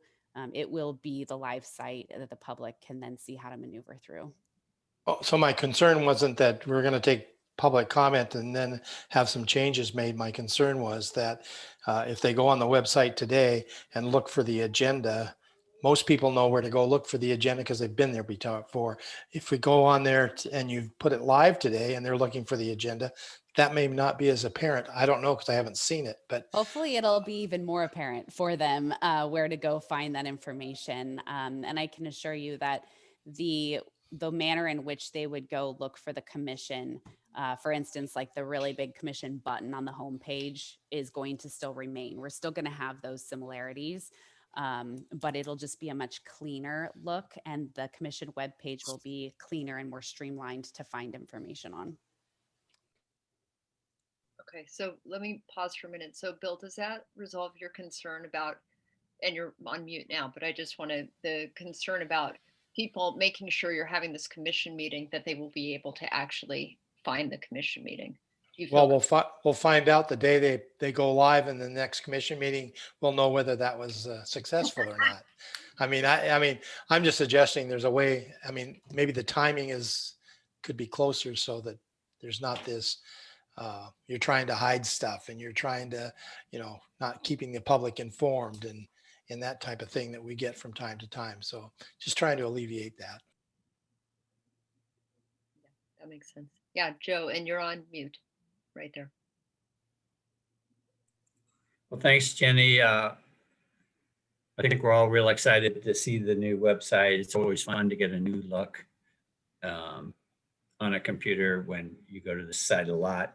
I mean, I think that I'm sure you've done a fair amount of testing and so forth, but just to give you a little safety, I mean, we could say that it's a beta site. I think that's what they call them. When you go live, it's a beta site for 30 days, and then whatever feedback you get, I'm guessing, not to be offensive in any way, but I have a hard time believing it's going to be perfect once it goes live. So if you call it a beta site for 30 days, then you go, oh yeah, well, thanks for pointing that out. We were, we did the best we could. Now we're testing in a live setting, and we'll take your comments into consideration. And then 30 days later, you don't call it a beta site. Now we're 100% live. So that's just a suggestion. Good luck. I mean, it'd be great if it was perfect, but I'm sure that somebody will have something to come back to you with about a little tiny thing. I really appreciate just both with Joe and Bill, just like really honoring that this is an operational decision, and at the same time, here's some feedback you might want to consider about how it will show up from the user side, from the user experience, and from sort of what their kind of impressions or experience will be. I really appreciate that. Zita, did you have anything you wanted to ask or share? Okay. All right, Jenny, so you've heard, yeah, sure. Oh, I just wanted to say that, even after we go live, there could still be adjustments made. So as we hear feedback from the public, and if they're having a hard time finding something or whatever, doing a website is an ever evolving thing. And it's like, and if we don't keep evolving, we get behind. So the way this is set up is that we will constantly be making changes and adjustments. And as we hear feedback, we can do that. So even if we are live, we still have a chance to change things if needed and make it more user-friendly as we move forward. Yeah, good point. All right, Jenny, anything else you'd like to share with us? So, well, thank you. So exciting. I'm jazzed. All right, non-operating special projects. Here we go. Great, and this one's me, and this is just to let the commission know that we are following through on the projects that you have put in your commission special projects. So the Lacey Makerspace will be either getting an invoice or contract with them. The small cities, I think there's a couple steps in there, and that actually should, now that I think about it, we'll be coming back to the commission for consideration of the projects and the joint meeting, et cetera. So that will be happening in February and March. And so I'll get you a more detailed calendar on that. And then the agricultural projects, we had a briefing, I think it was just last week from Aslan and Dr. Bramwell. And so we'll be working with them on providing them with funds for the equipment of processing equipment. Also included in here is the $5,000 for broadband initiative. And, you know, I'm still uncertain as to how we're going to proceed with that. So I didn't include this as a timeline, given what POCAC is going to do, et cetera. So you know, as that kind of scoping of feasibility proceeds throughout the year, then I'll come back to you with a schedule on how those funds can be expended. Jerry. Well, I just wanted to follow up with what Sam was saying about the small cities. That what happens first is the application goes out to the small cities. So I was hoping today we could get a confirmation from the commission that you want that program to happen, because once we kind of ring that bell, it's kind of hard to unring it. And so we want to make sure that you're all on board with us. We're ready to send out the application process to the cities this week or next week and get that process started. And then, as you know, once they do their applications, then it comes back through a Port EDC meeting and then ultimately to the Port Commission to approve those. But again, I've asked Matt to hold off on sending those out until we have confirmation that you want to move forward with those, because last year we sent out the applications and then COVID hit and we canceled it, and I just don't want to do that to them again. So just want to confirm moving forward, and then we'll get the process started. Let's so that what I'd like to ask then, yeah, I see your hand, Zita, is this something that we need a formal vote on? Sam and Jerry, I'm looking, what is your understanding about what you need? Just a thumbs up that yes, that you can go ahead. I think this is what we refer to as the proverbial head nod of and because it's already in the budget, so there's no action required, but we are looking for an affirmation that the commission wishes us to proceed. Okay, great. So I want to take Zita has a question or a comment, and then we'll weave back as we. Jerry, thanks for confirming, or Sam, that it's in the budget. That was the main thing to know. So I'd say it's fine. And then I want to circle back to ILA for one of the POCAC projects after we're done with this. Okay, thanks, Zita. So let's stick on this. Yeah, Bill. Well, I was going to say that assuming, and not assuming, I knew it was in the budget. So at the last steady meeting, which is the 4 small cities that we support with this funding, I told them to be expecting a letter that we were moving forward this year, even though we pulled it last year. So I'm assuming that that's a go, because it's in the budget, and they're excited about it, because I think they have projects that they're really wanting to get going on. So anyway, that's my 10 cents worth, but they were excited to hear it was back in the planning, so, or back as a project. Thank you. Great, thank you. Commissioner Downing? How about Yeah, it's in the budget, so I have no reason to back away from it at this point. I'm encouraged about it. Thank you. So I'm hearing a proverbial head nod has occurred. Check. Okay, and so we'll go then weaving back to other comments or questions. And Zita, I think did I hear right at ILA? Did I hear? Great. So we've discussed, the commission has affirmed at our last 2 or 3 meetings that we would like to support the Thurston Climate Mitigation Plan. And we have asked the Citizens Advisory Committee to do an analysis to that end. Something to underlie that work moving forward would be us doing an interlocal agreement with the, I think it's TRPC, doing the TCMP. So just want to check on the status of that process. Yeah, and I actually addressed that in the next slide, as well as some other issues and topics that we are keeping track of and moving forward, and that's on that list. So there's one more slide, Sam, Yes. or, Mhm. oh, Just a oh, couple more slides. Yep. let's do this. Okay, so other things that will require the commission's attention, approval, input from time to time, and or that have been identified as issues and topics that you wish staff to keep moving forward with.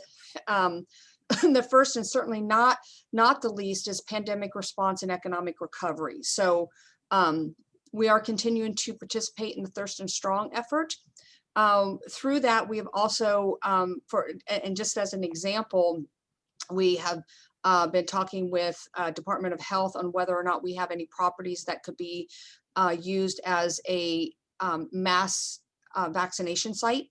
So, you know, and with that, that they've not expressed a specific interest at this point, a general interest in a couple of our properties. We don't have anything, you know, in the pipeline, but that could definitely change. And so there becomes a logistical effort that goes beyond behind that. And it's certainly something that I feel strongly about, and I believe that the commission is supportive of this, is that in this time of this global public health emergency, that we step up and we do what we can when our partners are making requests of us. So we will be bring those to you if and when as they occur. Great. The second is the tribal honor statement. We have been keeping conversations open with that. In particular, have been meeting regularly with the Squaxin Island Tribe representatives. And what they have requested as a next step is that they would like to meet with each commissioner individually. And they have a presentation that I think is educational in nature about their history and heritage here, and their usual and accustomed areas. And they would like to have a sit down, you know, virtual sit down with you on those. So you can expect to hear from Aspen reaching out to schedule those with you, and it'll be likely the tribal chairman, Chris Peters, Mr. Ray Peters may join as he is available. So we'll be working to schedule that. We've definitely been making progress on this and have not lost track of it. As Commissioner Zita mentioned, the Thurston County Climate Mitigation Plan. I know this is of great interest to the commission. I have looked into it briefly, and you know, it's I don't want to get into too many details here. It's interesting in that the Thurston Regional Planning Council has not asked us to accept the plan, as we are not a land use regulatory agency. There's not to say that there's not things for us to do here, but we may not be specifically requested to sign on to an ILA. Legal counsel has looked at that briefly. This is one of the things that, as we look at all the things that we have going on, I want to take some time to schedule that out. I certainly understand that the commission wishes to move forward with both some type of acceptance or agreement as is appropriate, as well as then implementation, and that the POCAC will be doing a good deal of the work on that. The other thing that, and I will be quite frank with you on this, is I've not spent much time on this, but I believe that we need to turn our attention to it, is the redistricting efforts that will be happening. And we have not really programmed that into our work plan. And but I think that both the commission time and attention, as well as there may be some staff time and attention required here. Broadband feasibility. Again, I know that POCAC is going to be moving forward with some things. We are keeping track of a couple bills that are moving through, one through the House, one through the Senate. Have received some clarification from WPPA and the PUD Association that the House bill, and I think it's 1336. Jenny, if you happen to have any of those bill numbers, that WPPA and WAPUDA, which is the Washington PUD Association, is supportive of that bill. It does look at authorizing PUDs and port districts, and I believe a couple other special purpose districts with this retail authority. So that would be a very big change in the marketplace, and we'll see how that moves along. There is another bill on the Senate side, and I think it's Senate 0505. Is that, I don't know if that, if I have that right. It's a Senate bill. It's called the Rural Infrastructure Bill.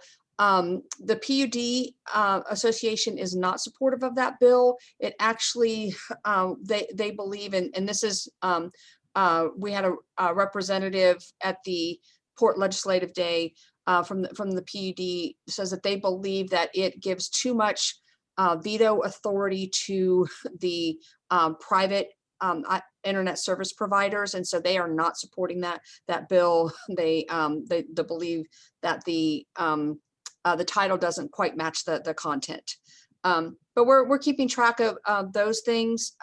We know this is a really big issue. I think it'll be one as we move through our assessment and look at our capacity.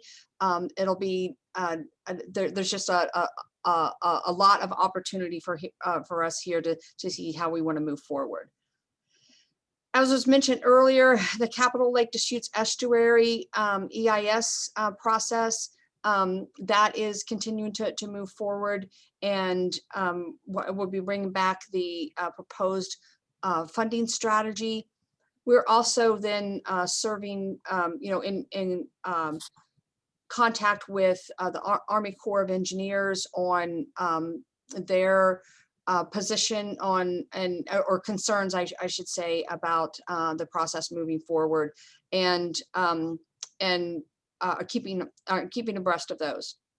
And then last but certainly not least, and it seems like the commission is enthusiastic about bringing Malfoster Alonji on board to help us with some strategic assessment and planning. And so we will need to be expending efforts of getting that scoped out.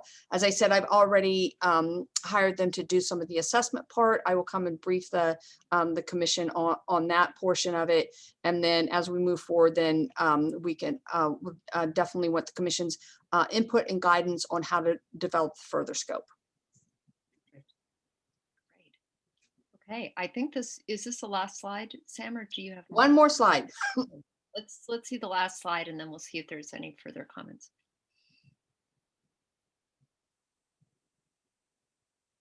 Aspen, that's for you. Are you there? Can you click? There we go. There it is.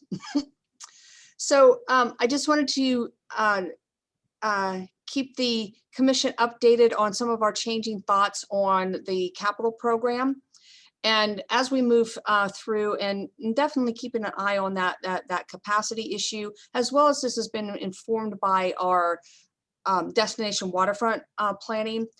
For the projects that have a check mark, those are proceeding and are basically on schedule as we're moving forward. So, no big changes to those. We are postponing the Washington State Patrol hangar roof and siding replacement project. We decided to push that out for another year. Then, as well as the initial scoping for the maintenance building, and we're looking at potentially combining a marine terminal as well as other maintenance building.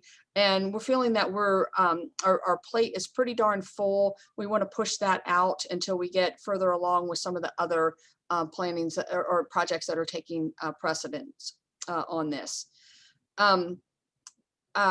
We are moving along with other things. Then the marine electrical placement is well underway. I actually expect that to be wrapping up here fairly soon. The electronic kiosk, that may actually be installed. Rudy can check me on that. If it's not, it's getting very close. And then of course, Alan briefed you on the Marina admin office and the RV resort infrastructure. So slight changes to this. I don't think that this requires any type of amendment to our capital budget at this point. I think we just want to keep the commissioner abreast of some of we're just going to slow down on a couple things. Great. Thank you. Commissioner Downing.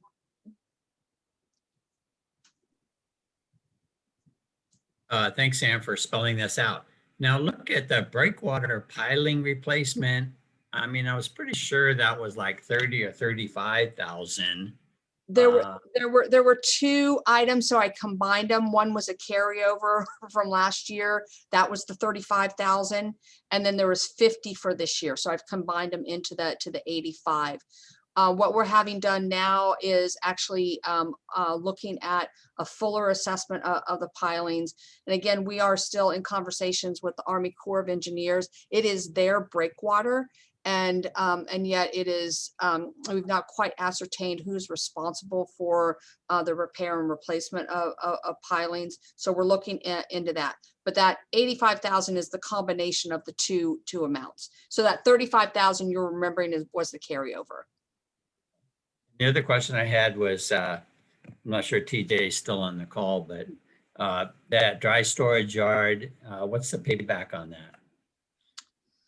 I was curious. You probably don't know that off the top of your head, but I would imagine it's pretty quick payback. Yeah, and this is a fairly small area, and really what TJ is hoping to accommodate with that is right now the new marine services provider has quite a bit of business, which is a good thing, and but is kind of lining up some of his customers and kind of clogging up the yard in some way. So we're trying to accommodate that, possibly some other shorter term storages. And so it's a fairly small area that we're looking at for now. We're just relieving some congestion. We're actually looking at, and this is as we get into this multi-year planning for both capital projects and business development, and looking for resources to do that. Have been learning about some small boatyard grants that are available for a kind of more comprehensive upgrade. And so we're looking at that in the out years. We don't have a plan for that, but this is a really pretty small expansion to help relieve some congestion. Thank you. Okay. I think that's it, Holly. Okay, I just want to point out it's about 3:15. You all have not had a proper break, I think, since we started.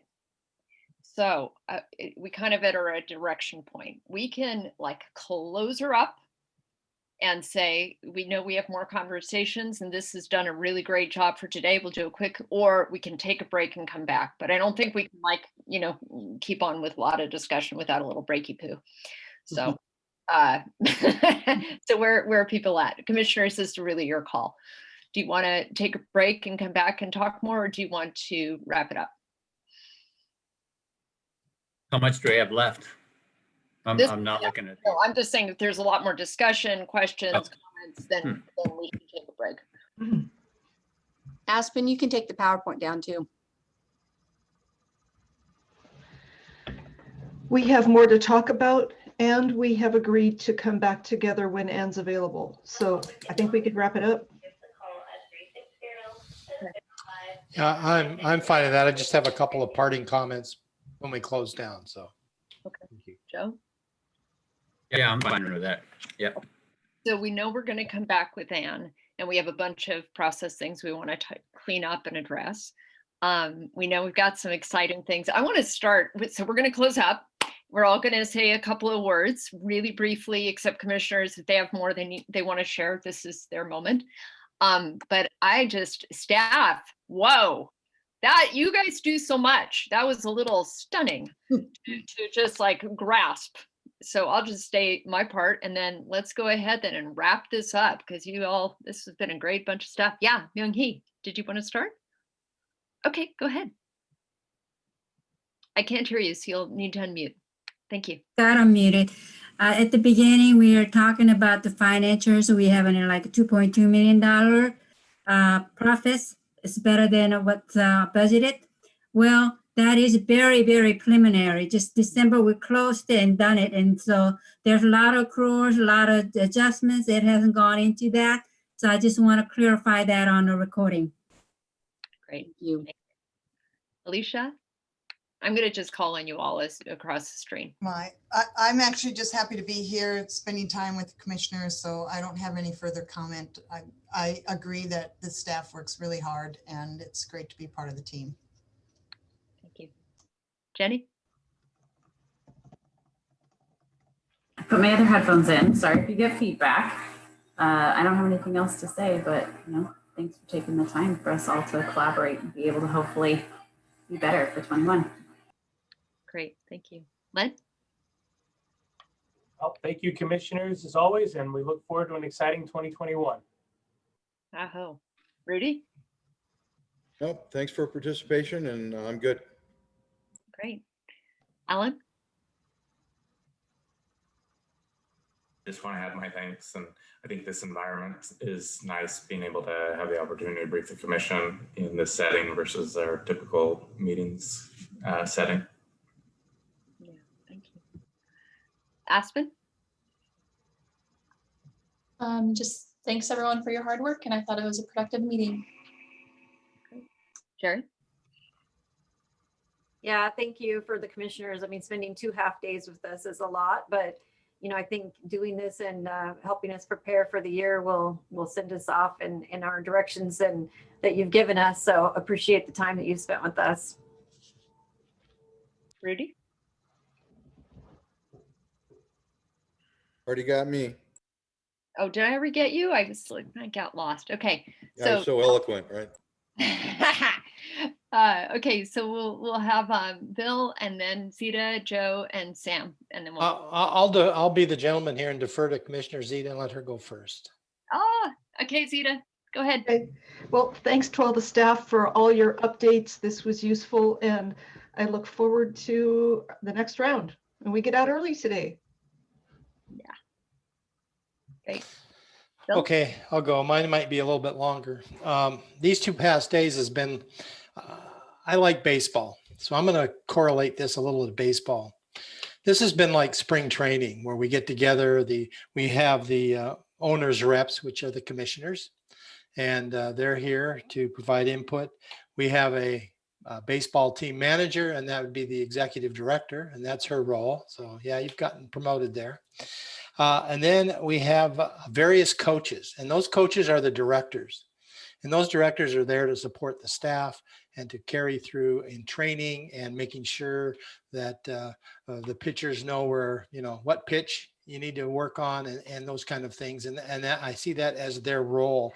And then the players are the staff. They're there to perform to the highest level that they can. And as the coaches and the manager and the owners reps, we are there to support them and making those endeavors occur.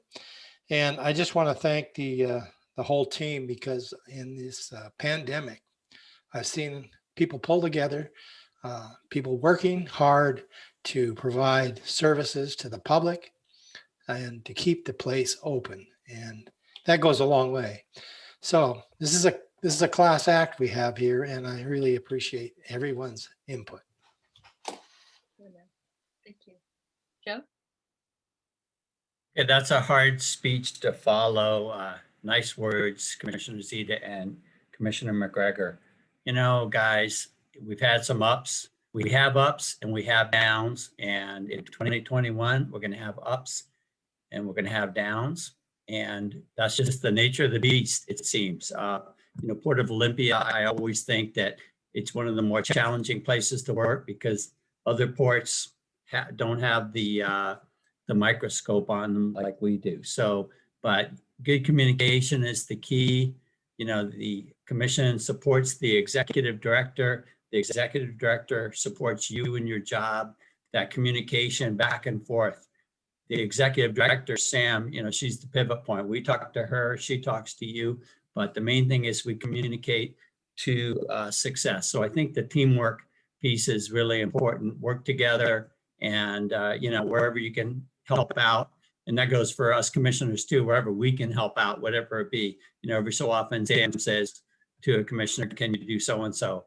And we try to step up. So we're all in this together, painting a great picture for the community of Port of Olympia. And to me, that's what it's all about, because you get that internal satisfaction of working for a great organization, and you get the respect of the community, which is also really important. So keep up the good work, and thank you. And I also want to say thanks to Holly for, you don't work for the port, but you're kind of a familiar face. And so we appreciate you coming in. Appreciate Ann McFarland. Sorry she had difficulties today, but you all help us be better, and you build that communication and camaraderie. So anyway, thanks guys.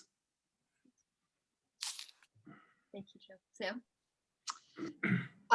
Great. And so the leadership team is going to understand this. I'm going to thank Commissioner McGregor first for giving me another sports analogy, which I will now use. And then Lynn will tell me that I'm using it incorrectly because I understand nothing about sports. But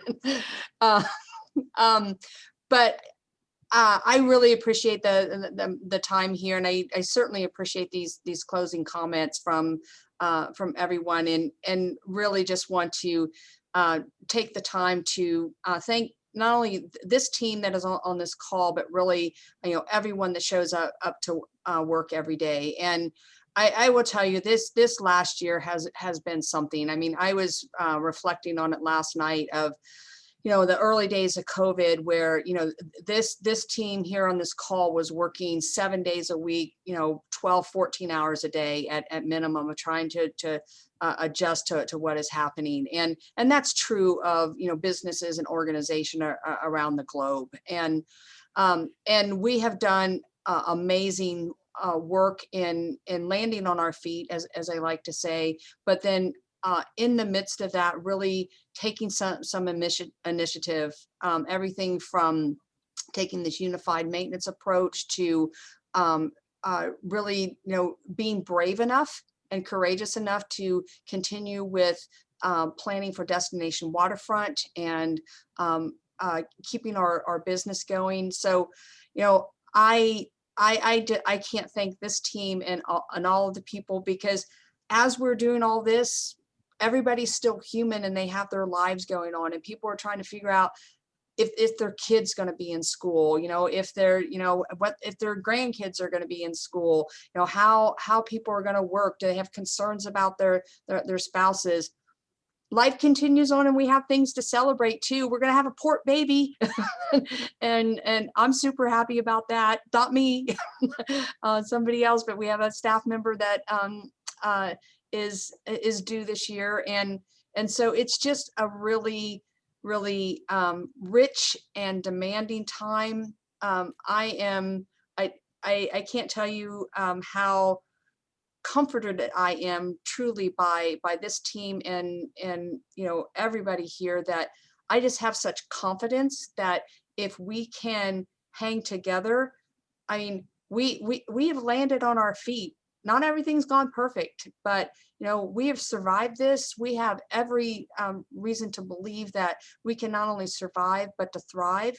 And I mean, this is something to walk through. So I'm just very appreciative of it, and I'm also appreciative that even in the midst of it, we're still saying, how do we continue to better align? How do we continue to serve the community? How do we continue to align our mission and our values with what our day-to-day is? So thank you all so much, and we'll work on getting Ann rescheduled and continuing forth.